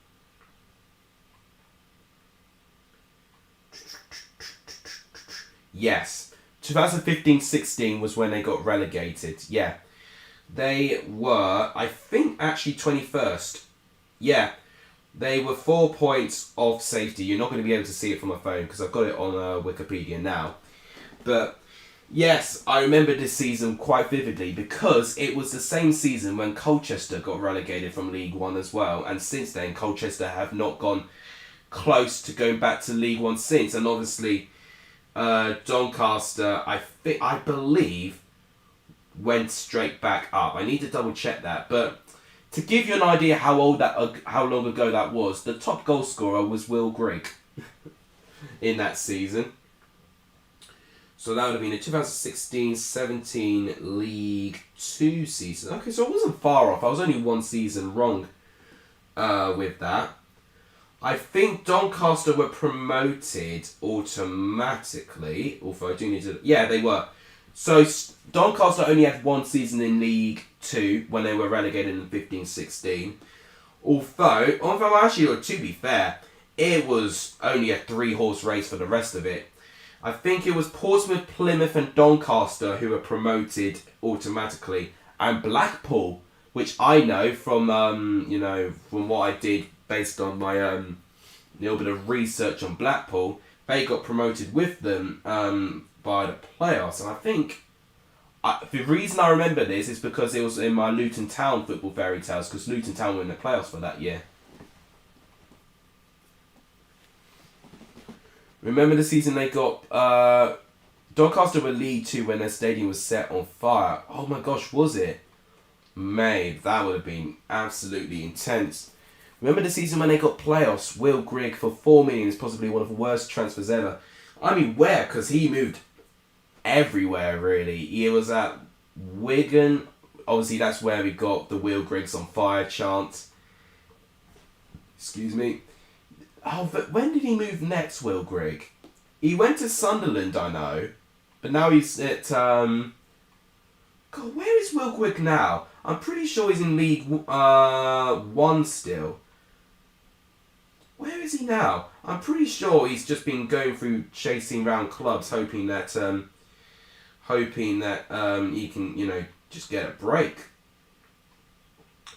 Right, I'm actually going to check this. So Will Grigg, yes, he was the top goal scorer in the 15-16 season with Wigan. He went to Sunderland straight from Wigan, and look at this, Luton repeating what they did in the weekend, a last-minute equaliser. That is quite unbelievable. If it was Luke Berry who scored that as well, that would have been an incredible coincidence. Let's see who it was. So looks like it was Lulu there. Oh, what a strike. Number 22. No, it was Dewsbury Hall, the player that they don't have anymore. Yeah, I thought it was. Yeah, I thought it would have been Sunderland. I should have seen 4 million. Which team would spend 4 million ludicrously? It would be Sunderland, of course. Mate, that's some really messed up stuff. If you've got your ex-owner trying to burn down the stadium, that is quite unbelievable. Doncaster probably would be a good football fairy tales for me to do, or football tales, whatever the hell I'm going to call that series, which is pretty much dead in the water now because it takes forever for me to make. And, you know, at this point, I'm going to get so many copyright claims if I keep doing it. Right, next is Coventry. I just had to double check who was at home. It was Coventry and Cardiff. We'll go for the 2 home kits. And now this Blackpool Huddersfield and this game there, I think are going to be the 2 most difficult games to predict for me. Thoughts on Benjamin Mendy? Obviously innocent, proven guilty, but if what he did was true, then obviously deserves everything that comes his way. Messi better than Ronaldo, says Alfie. Sentimental wise, in terms of growing up, I would always prefer watching Messi, and honestly, it would be my dream to see him play in the Premier League. But, you know, if you were to look at it at the technical point of view, I do understand why Ronaldo would get a little bit more plaudits. Well, just like that, we've already got a goal. And I think it's Josh Murphy, who right now is no longer a Cardiff player at the moment. He's obviously at loan at Preston. By the way, guys, if you've not hit that subscribe button, please do so. Thanks for the 15 likes and even for the 2 dislikes. Thanks for showing your feedback anyways. But if you've not hit that subscribe button, please do so. If we can get to 775, that would be unbelievable. Let's see this replay. Oh, maybe a bit disappointed from the goalkeeper there. Probably should have used his hands there.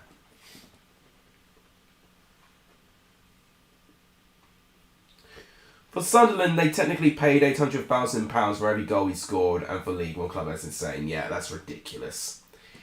Do Stoke next. I mean, what I do, Alfie, I do it in alphabetical order. So, I think... Right, so Stoke would be 2 games after this. So we've got Coventry, Cardiff. Then what I plan to do is Forest and Middlesbrough, and then it be Stoke and Barnsley. That's what I tend to do. Coventry accent attempt incoming. What do you mean accent attempt? Am I really going to try and make myself sound a bit like Matt, or try and have a Brummy accent or whatever, you know, they're going to have there? No. Can't do accents, you know. I'm the worst person you can ask for accents. Do an impression of Phil from the Sidemen. I probably would, but my throat, just from the amount of talking and the fact I'm still ill, I don't want to do him. I don't want to do it justice, to be honest. I would need my. Basically, you need to literally like almost have a. What's the right word? You need a right amount of rashness, but also, you know, the deep tone as well to get his voice. And if I tried it now, I literally probably would hack up my lungs doing it because I'm still not well. Thoughts on Stoke versus Derby next Saturday? Big game for Derby, really. Every game for Derby is really big, really, based on what's going on in terms of the pressures that they've got. Thoughts on Ramsdale? Well, I hope Ramsdale gets a chance at Arsenal. I don't think may get too many chances, but, you know, a young promising goalkeeper, I hope he gets his chances. I know Coventry's accent is actually different to Birmingham's accent. Well, even if it's different, globally, you know, they're literally right next door, so you wouldn't expect it to be too different. A Phil Mitchell impression. Oh, that's a throwback. God, Phil Mitchell. I tell you what, I've not even really watched.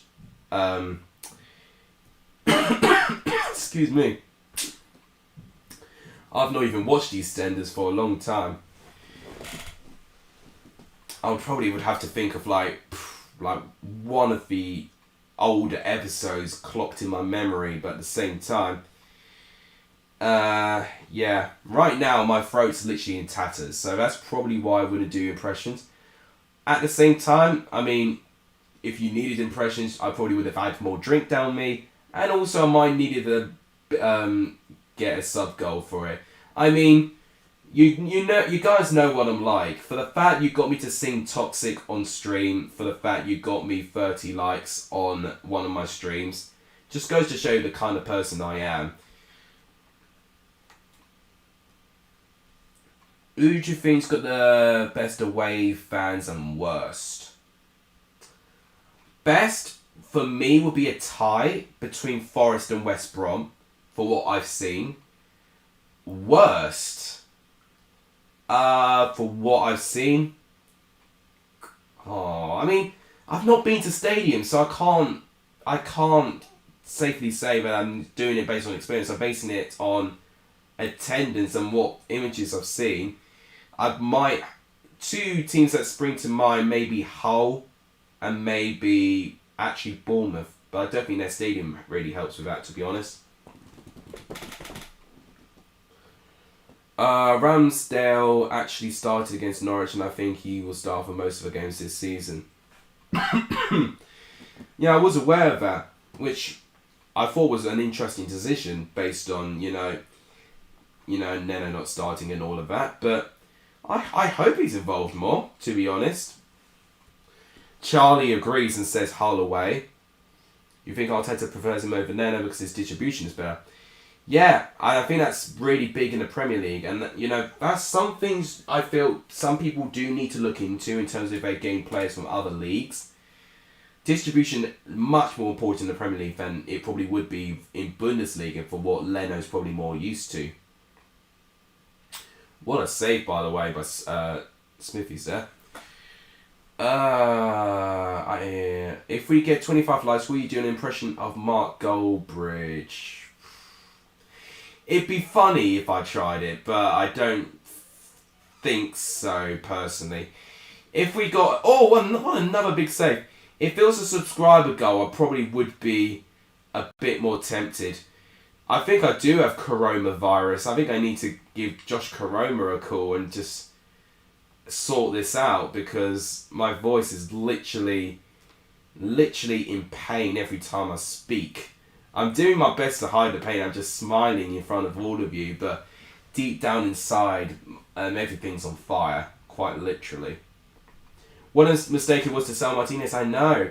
Really didn't expect that, because I even remembered seeing him in the Championship when he was Reading's goalkeeper, but yeah, he really was. He really surprised me, and just goes to show someone with confidence can really change their career. Especially when Arteta loves us to play out from the back. Yeah, that's literally what I'm saying. Oh, a chance for commentary, a brilliant save again. Cardiff have held this lead, but they've been hanging on for dear life, Cardiff, right now. We've not seen that a lot from Cardiff, though. A lot of the times what we see with Cardiff, we see Cardiff be a team be able to do a comeback. We've seen one against Peterborough. Of course, we saw one recently today against Forest, of course. Ruben Cole, by the way, what a player. Remember Insigne's stream? I remember talking about Insigne a couple of times, probably saying that he was very, very tiny, maybe. I don't know. I don't know what happened, though.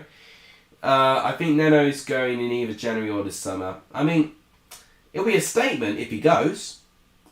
It will be a big statement. I think what's important is that you cash him in somewhere that, would want him. Maybe just like a club like Frankfurt in the Bundesliga. I think a Bundesliga club would do him well, personally. I just think England, and I've got to link it with the likes of Lacazette and Aubameyang. They started well, but now they're just not the same players anymore. And I think they definitely need a new opportunity. Just a new environment to take.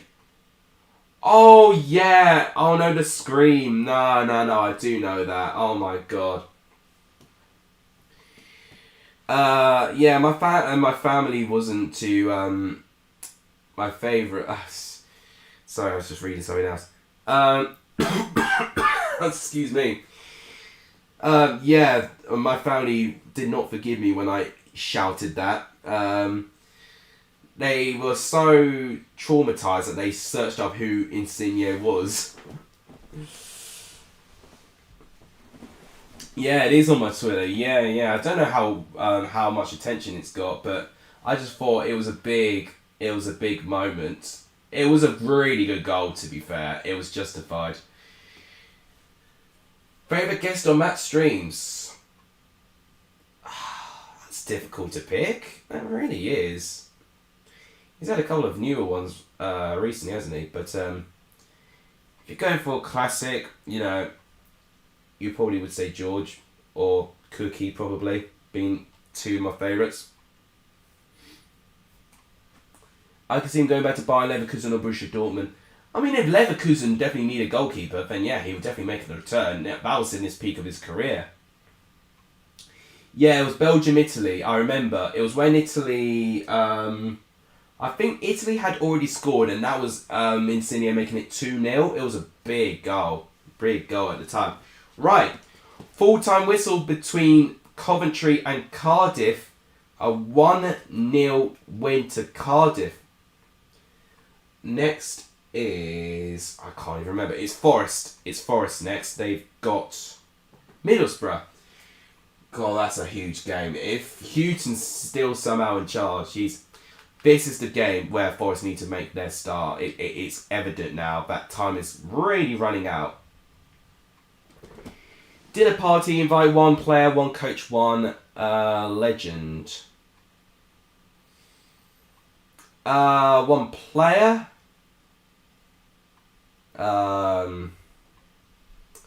I would say, oh god, that's really tough. Oh my goodness me, that is literally impossible for me. If it's got to be a player that's still playing now, Messi. One coach.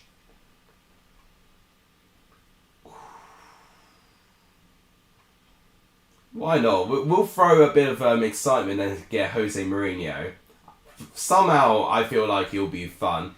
And, you know, if you've seen some of his Instagram stories, he eats pizza and stuff. So it would be not like a nice dinner. It'll be like a takeaway dinner, which I think Mourinho would dig. And one legend, probably Frank Lampard, if you count him as one. I can see a good dynamic in that.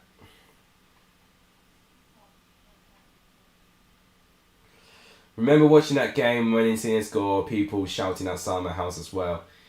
Yeah. Yeah, there was a lot of screams going on in the Euros. It was a real feel-good time. What a save. What a save that is. Bielsa would be interesting. Yeah, Bielsa would be interesting, to be fair. Don't know how I can communicate, although to be fair, that's the same with Messi. It's pretty much the same language barrier between him and Messi, really. Ben Foster, Jose and Roberto Carlos. God, Roberto Carlos would be a good one. I can completely agree with you, Charlie. That would be a really good one. Oh, Cody, welcome to the stream. It's been a while, but welcome to the stream, man. It was a good, we've got a good question from Charlie. Basically, we've got a dinner party and we've got to try and invite one player, one coach and one legend. So I've already given my verdict already. It was a really good goal. It was top corner, I believe, and it was just outside the box as well. So it probably wouldn't have been goal of the tournament. That's probably going to go to Schick's goal or Paul Pogba's goal. But that goal was insane from Insigne. It was probably Italy's best goal, although Italy had scored some bangers, to be fair.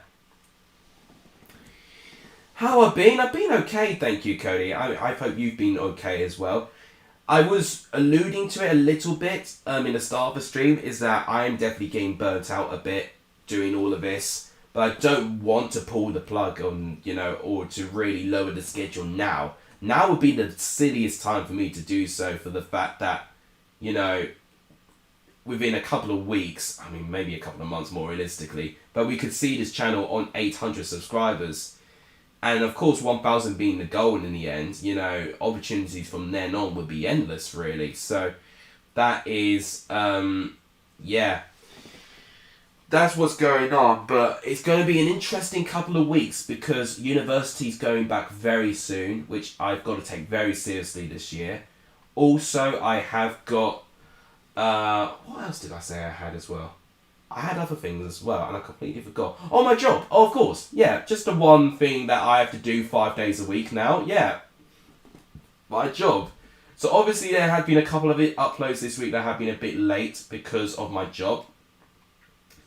And that's not going to be easier for me to manage, especially with my job as well. I do have added responsibilities outside of work hours as well. So, yeah, it's been pretty full on, really, to juggle 3 separate things. And the intensity will increase in the next, pretty much next week it will. So, if it means videos won't be as common or as often or maybe as high quality, oh my god, that would have been a great goal, then that would be why. And unfortunately, I've got to try. I'm gonna try my best, really, to try and do what I can. Does Harry look like Jimmy Neutron? I can kinda see it, maybe. I'd say Foster, because he seems a genuine bloke. Yeah, oh my gosh, yeah, that's a good shout, actually. Ben Foster would be amazing as a dinner guest, actually. I back you on that. I say, I've read already. Ronaldo, Alex Ferguson, and I'm not sure about a legend. You can choose. Yeah, you could choose anyone who's passed away. Really, we'll resurrect whoever that is. It's like if anyone had a dinner party and say who, and about 9 out of 10 people would say, oh, Elvis Presley or Michael Jackson or all of those people. Right, so this is the third from last game. We've got Forest Middlesbrough, then I think it's Stoke and Barnsley, and then it's Swansea and Millwall, and that is it. I did not mean to click that. There we go.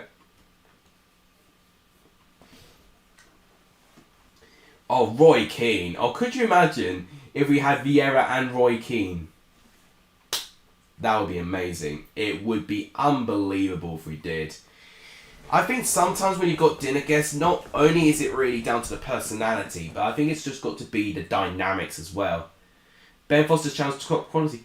Well, honestly, I think what you would find, if you've got a top bloke, your channel would only just need to match that, and you've got everything going for you, If I had people, do my channel for me, I probably would say the channel would be elevated, but it's difficult doing all of it on your own. And I think, because of that, unfortunately, it's not really getting to the heights where it could, but at the same time, it's chill, to be honest. It's nothing that I'm not taking too seriously. Will Hughes, David Wagner, and Sir Alex, says Blue Terrier. Will Hughes as a player is an interesting pick. David Wagner as a manager is also an interesting pick, but definitely a good personality. I'd agree in that. And Sir Alex Ferguson as a legend. Yeah, I can agree on that. And Cody has said Roy Keane as a legend. Yeah, not a bad shout at all. Jack has said Foster back to Blues, ?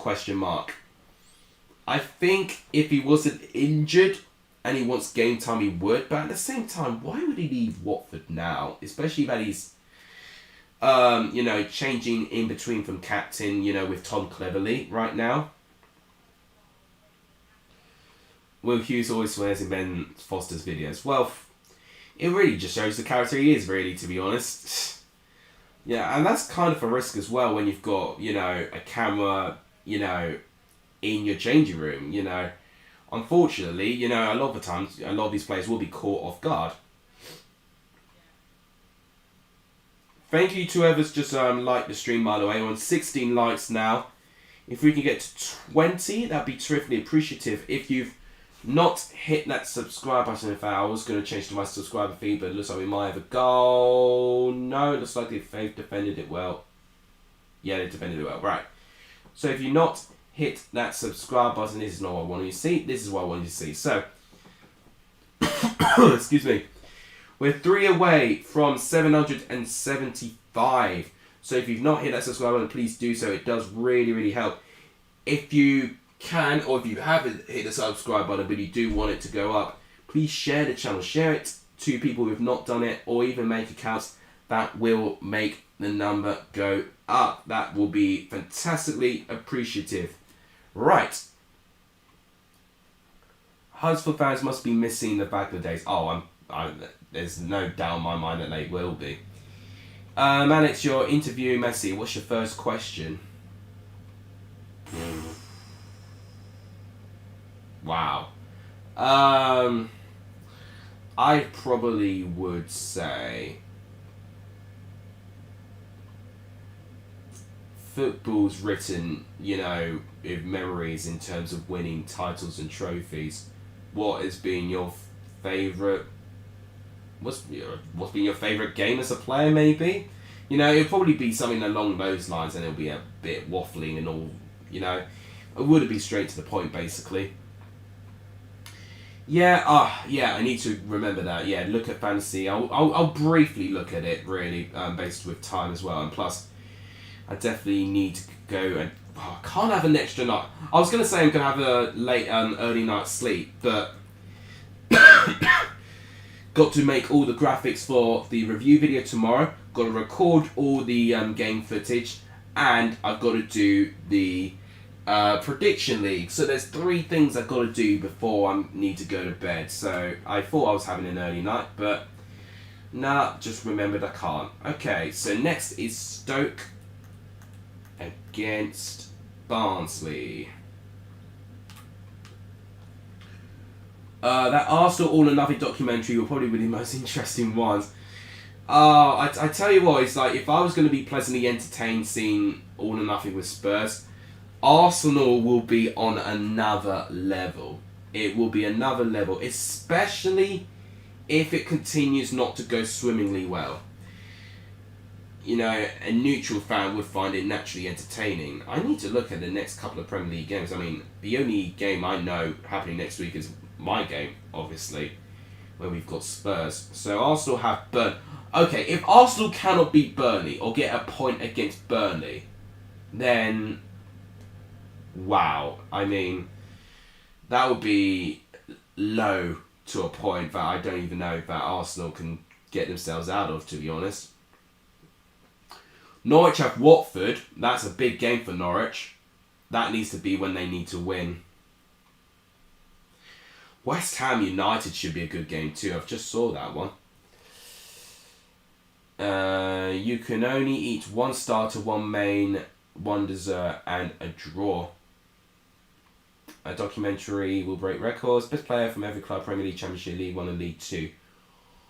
Oh, okay, so I'm being asked 2 different things. I'll do the best player from the clubs first, and then I'll do the thing that Charlie said. So, Premier League, gotta be Ronaldo, honestly. Championship,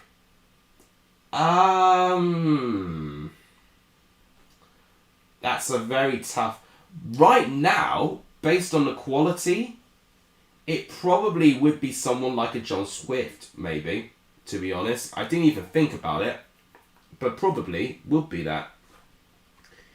League 1, based on a clean sheet record, it probably would be Peacock Farrell for Sheffield Wednesday, although he had conceded 3 goals against Plymouth last weekend, so maybe being a bit hypocritical there, but prior to that, he was unbelievable with goals, saved a couple of penalties too.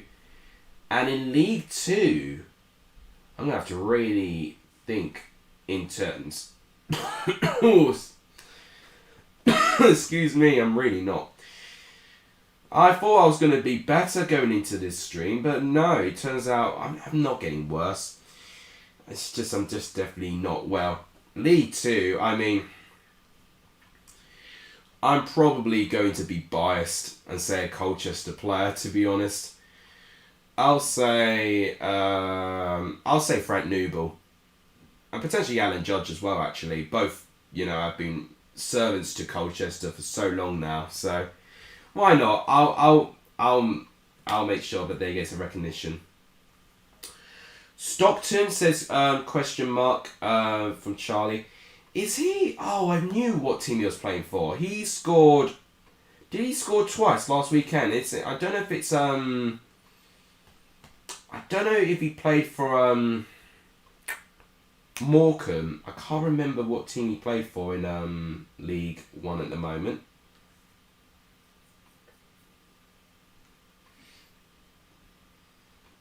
Remember when Peacock Farrell was Leeds' first choice goalkeeper? Yeah, those were the days. This was like back 2017 times, wasn't it? Yeah. That was mad. I definitely would agree. Those were the days indeed, although I definitely think he's a keeper too good for League One. Just don't think he's good enough for the Prem. We had Silvestri before him, mate. Just goes to show how much Leeds have progressed, to be fair to them. They really have taken a positive and a big step forwards. Now it's about trying to maintain that step forward as well. But, God, I've only just saw the Harvey Elliott thing again. It's not nice. I don't want to look at it. It'll be something I'll be seeing into my nightmares today. Casilla came in, yeah, but Casilla didn't really impress, didn't he? He was a bit erratic. Can check who has the most goals and assists in the championship. Well, I can make a guess who's got the most goals in the championship so far. Right, just gotta do that. There we go.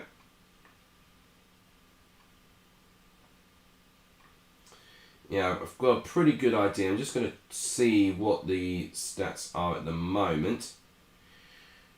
Was he any good for Leeds? You're asking for Casilla. Nah, for me, he well, he wasn't. I don't think he underperformed. I just think it wasn't a fit. He was so erratic, way too erratic for my liking, really, as a goalkeeper, really. Well, we've got a goal finally, and it's Stoke who have taken the lead. That is a big goal for Stoke. Right, yeah, that's what I thought.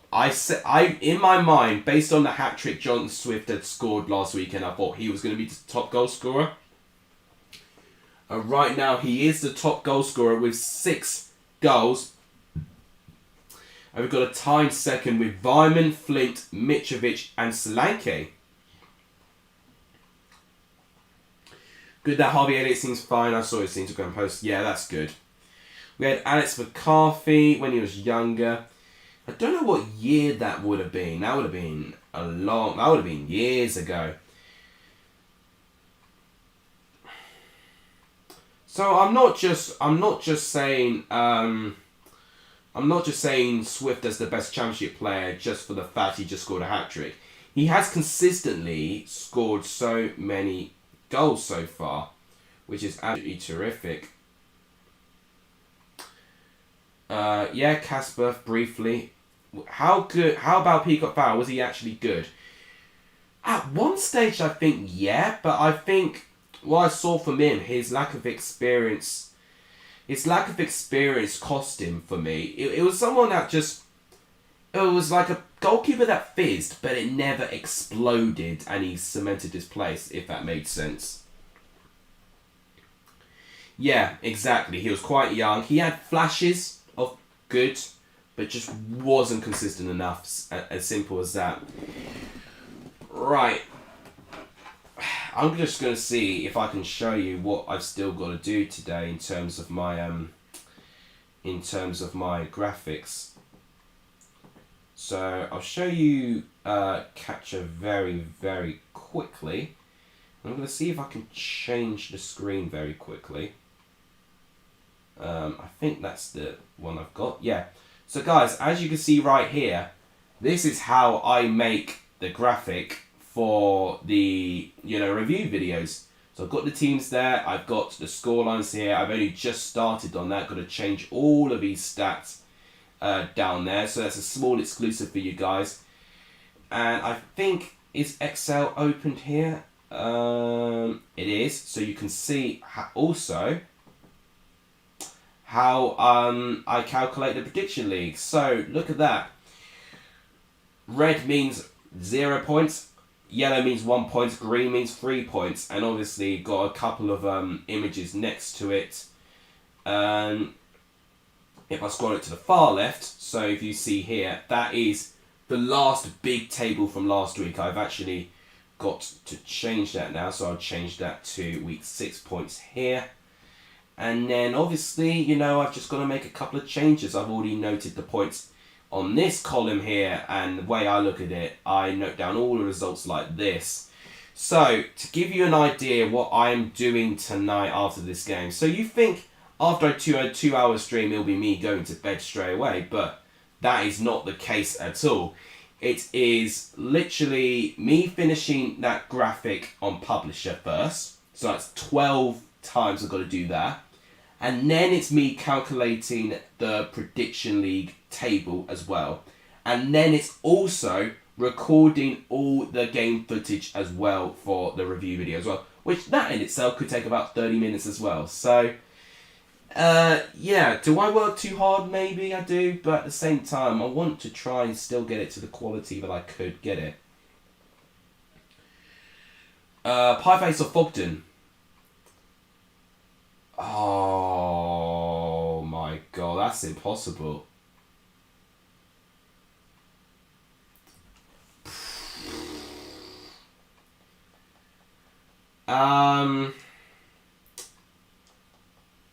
Pieface for the person, Fogden for the content maybe. That's probably how I decipher it. Right, so we've only got one more game left, and it is Swansea against Millwall. That, you know what? I'm looking at this. I think this will be a 0-0, but, you know, I might change my mind come tomorrow. We have Butland. Did you have Butland? You may have had Butland very young, potentially. I know he was... I remember when Butland emerged from Stoke, and he was very, very young. He was around 2013, 14?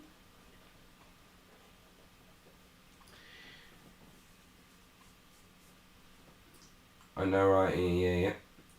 In fact, COLLAB with BENHD is looking likely. I mean, I'm not saying that, to be honest. You know, I'm not taking anything for granted. I have said 1,000 subs. We still have got to go through 228.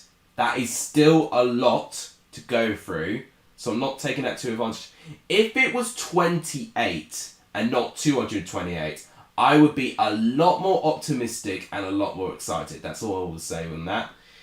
Salah or Kevin De Bruyne, bring one back. To Chelsea. Oh my god. Both. I think based on what we need, I think Salah might help us more. I think De Bruyne would be a better player, but I think our midfield is too good already. So I don't think he'd fit in. I just don't. It's just it'll cause problems with our midfield in terms of our selection. So I think Salah maybe. AJ or Fury? AJ for me being patriotic to Britain, but Fury as a personality maybe. Lot more intimidating when you see how Fury commands, the ring, you know. I'm not even really a big boxing fan, honestly, but yeah, that's what I'd say on that. And Swansea have taken the lead, but ironically, a player who's no longer a Swansea player, it is Jamal Lowe who has scored. Not long ago, you had under 500. I mean, that is true. That is true. At the same time, what I will say on that, what I needed, that really good period I had when I was gaining a good 20 subs a day, that has kind of dried out now. So now it's just me patiently waiting for another one of those, and then maybe, a couple of weeks after that, then it would be that. God, I need a tissue. Excuse me. Jorginho or Kante? I've got to say Kante. I've got to. Love him. Love the guy. Who doesn't like Kante? I would like to know someone who doesn't like Kante. But don't get me wrong, my respect for Jorginho has gone tenfold now, much more than it has been.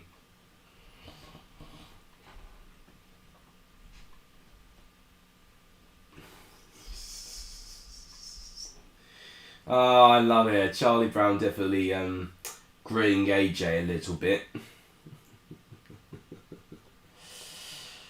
Right, gosh, it was quite an enjoyable stream actually, to be honest. This, you know, it's weird me not looking at my screen, at my TV doing this now. It's me literally looking at my laptop right here, and not only with that, you know, it's more from what this is now. I can actually change from one screen to another, and I completely forgot I changed the window capture there. Oh god, is the thing gone? The thing's gone, hasn't it? Oh, you got to be joking me. No, no, I don't want that. No. Why have I got so many things open here?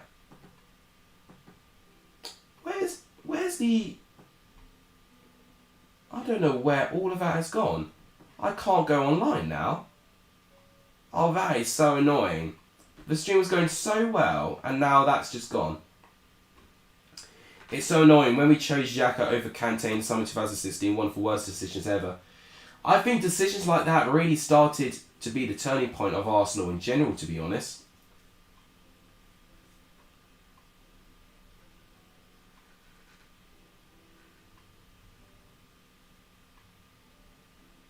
Oh my gosh, I didn't see Jamal Lowe's celebration, but I know he does do the Bafetemi Gomi crawl celebration. He must have done the celebration, I didn't even notice. I was just reading comments, I wasn't even looking at the game. Yeah, well, I don't know what's happened. I don't know why we can't get online now. Well, it's not online, it's just basically I can't get the internet now connected to my capture now. The window is not recognised, but it's fine, you know, we'll just stick with this. It is a good win for Chelsea. I was at a concert, I wasn't just in a concert, I performed in a concert whilst this was playing. And from what I know, I think Kovacic got his goal whilst I was performing, and my phone just not rang, but it buzzed, and I was just like, oh, don't get distracted now, I've got to perform here. But as soon as I was off the stage, looked at my phone, saw the icon go from 1-0 to 2-0, and I couldn't be any happier, because we were seeing snippets of the game and we were seeing Villa get pretty close and Mendy making some brilliant saves. So overall, it was a bit nervy first half. Second half was a lot better because I think we had restricted Villa a lot more. I think getting that second goal is what changed it, really, to be honest. Right, Swansea still on the attack here. This is going to be our final game, by the way. And then tomorrow, the plan is you see my review video. Is Gomi ex-Prem? Yeah, well, he used to be in the Premier League. Yeah, back 2013, I believe. He was with Swansea. This was back in the day. I think they may have had Michael Laudrup and Gary Monk in charge with Gomi at his prime. And he really was. I think he got Player of the Month for August 1 year in the Premier League. So, yeah, honestly, you know, that time was him at his peak. What a save, by the way. I was at work, so I couldn't watch it all. I didn't watch the game, but I read that Aston Villa had a ton of chances and just weren't clinical enough. Lukaku decided the whole game with clinical finishing. Yeah, literally describes that pretty well, to be honest. It really, really, really does. Honeygun, welcome to the stream. I mean, unfortunately, this is the final game, so the stream's about to end. Ryan Seymour, also welcome to the stream, but also, once again, we're in the final 20 minutes, so the stream's going to end. But, guys, if you've not hit the like button, please do hit that like button. It does really have 14-15. No, yeah, 14-15. I seem to get like 1 year off in terms of if I'm referring to a season. Yeah, I thought it was because I seem to remember watching it back in Premier League years, and the reason why I'd watched 14-15 is because Chelsea won the league in that season. That was your first season as an Arsenal fan.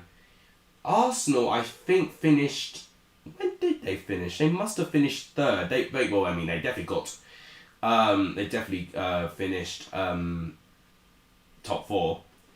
Get the BENHD trim. Wait, so you're telling me to get rid of this quiff and just have it ridiculously cut short? No, not a chance. You know, if Ben was going to be scared that I was really copying his style, that would literally just scare him off any chance of me trying to get to know him, personally. Yeah, no, Sheffield United finally won a game. Unbelievable. I did hear about a Fortnite event. I had no idea what it was, which goes to show how out of touch I am now in terms of new gaming things now. Was it Ubisoft that did an event or something with Fortnite there? You got third, yeah. I think it was Man City. No, who came second? It was. Yeah, Man City. Who came second? I can't remember who came second in that season, and that's bad. Definitely not United. We can establish that. Maybe it was City and Man United got 4th. Yeah, maybe it was that. Bloom hair. Well, that would take ages. By the way, it would, and I don't think my hair can naturally get to that shape, to be honest. So, yeah, I mean, look, mate. You know, I regard them as people. You know, if I regarded them as heroes or like a lot of us would see a Ronaldo or Messi, I probably would, even a tattoo or something. But I see them as regular people doing what they need to do. So I respect that. Okay, so it's ended 1-0 to Swansea. Yeah, Man City second, right? I thought so. I was going to say, because that would have been under Pellegrini, and obviously they would have won the season before under him. So yeah, they would have tried to retain it. Mate, this was back in the days where we could actually stop Man City, you know? And then obviously they've gone through a whole era of dominance. So, unfortunately guys, that is the end of the stream. Thank you to whoever's just subscribed. I just saw that. 773 now. 27 from 800. 227 from 1,000 subscribers, which is absolutely amazing. If you've not hit that subscribe button, please do so. It does really help. If you've not hit the like button on this stream yet, please do so. I think we're only 3 away from 20 likes, which will be amazing if we can get there. Oh yeah, Drogba and Lampard will be my heroes any day. Please do also share the channel and this stream to as many people as you can. It's how we are going to grow more as a community. Yeah, that was crazy as well. Back when I had the gold eagle before it turned to the ship thing. Yeah. Oh man, I prefer that old badge any day. Okay. Oh, yeah, no, that's right, Jack. Fantasy. I did promise. Although, I don't know if it's going to work now. I'm going to have to close Edge and reopen it and hope that it's recognised by Streamlabs. There's no guarantee it will. I just got to hope it does. Right, please, for the love of all it's holy, recognise. So let's go capture. And now let's just hope and pray that it's recognised. Oh, there's a lot of stuff open, I'll tell you that.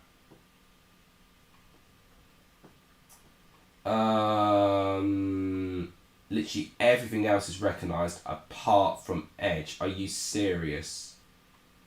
I think what I'm going to do is get rid of the source entirely and re-add it and see if it works. Hang on a minute, guys.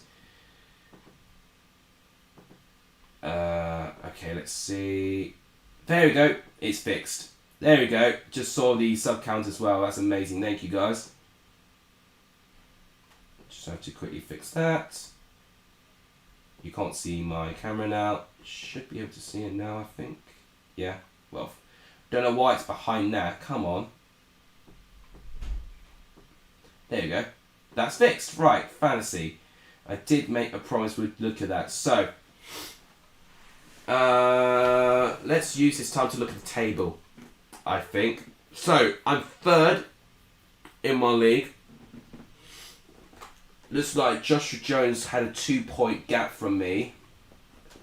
Johnny Burrow didn't have an entirely good week this time, only 47, and he did have multi-captain on Mitrovic. Solanke did well, but Carlon Grant, yeah.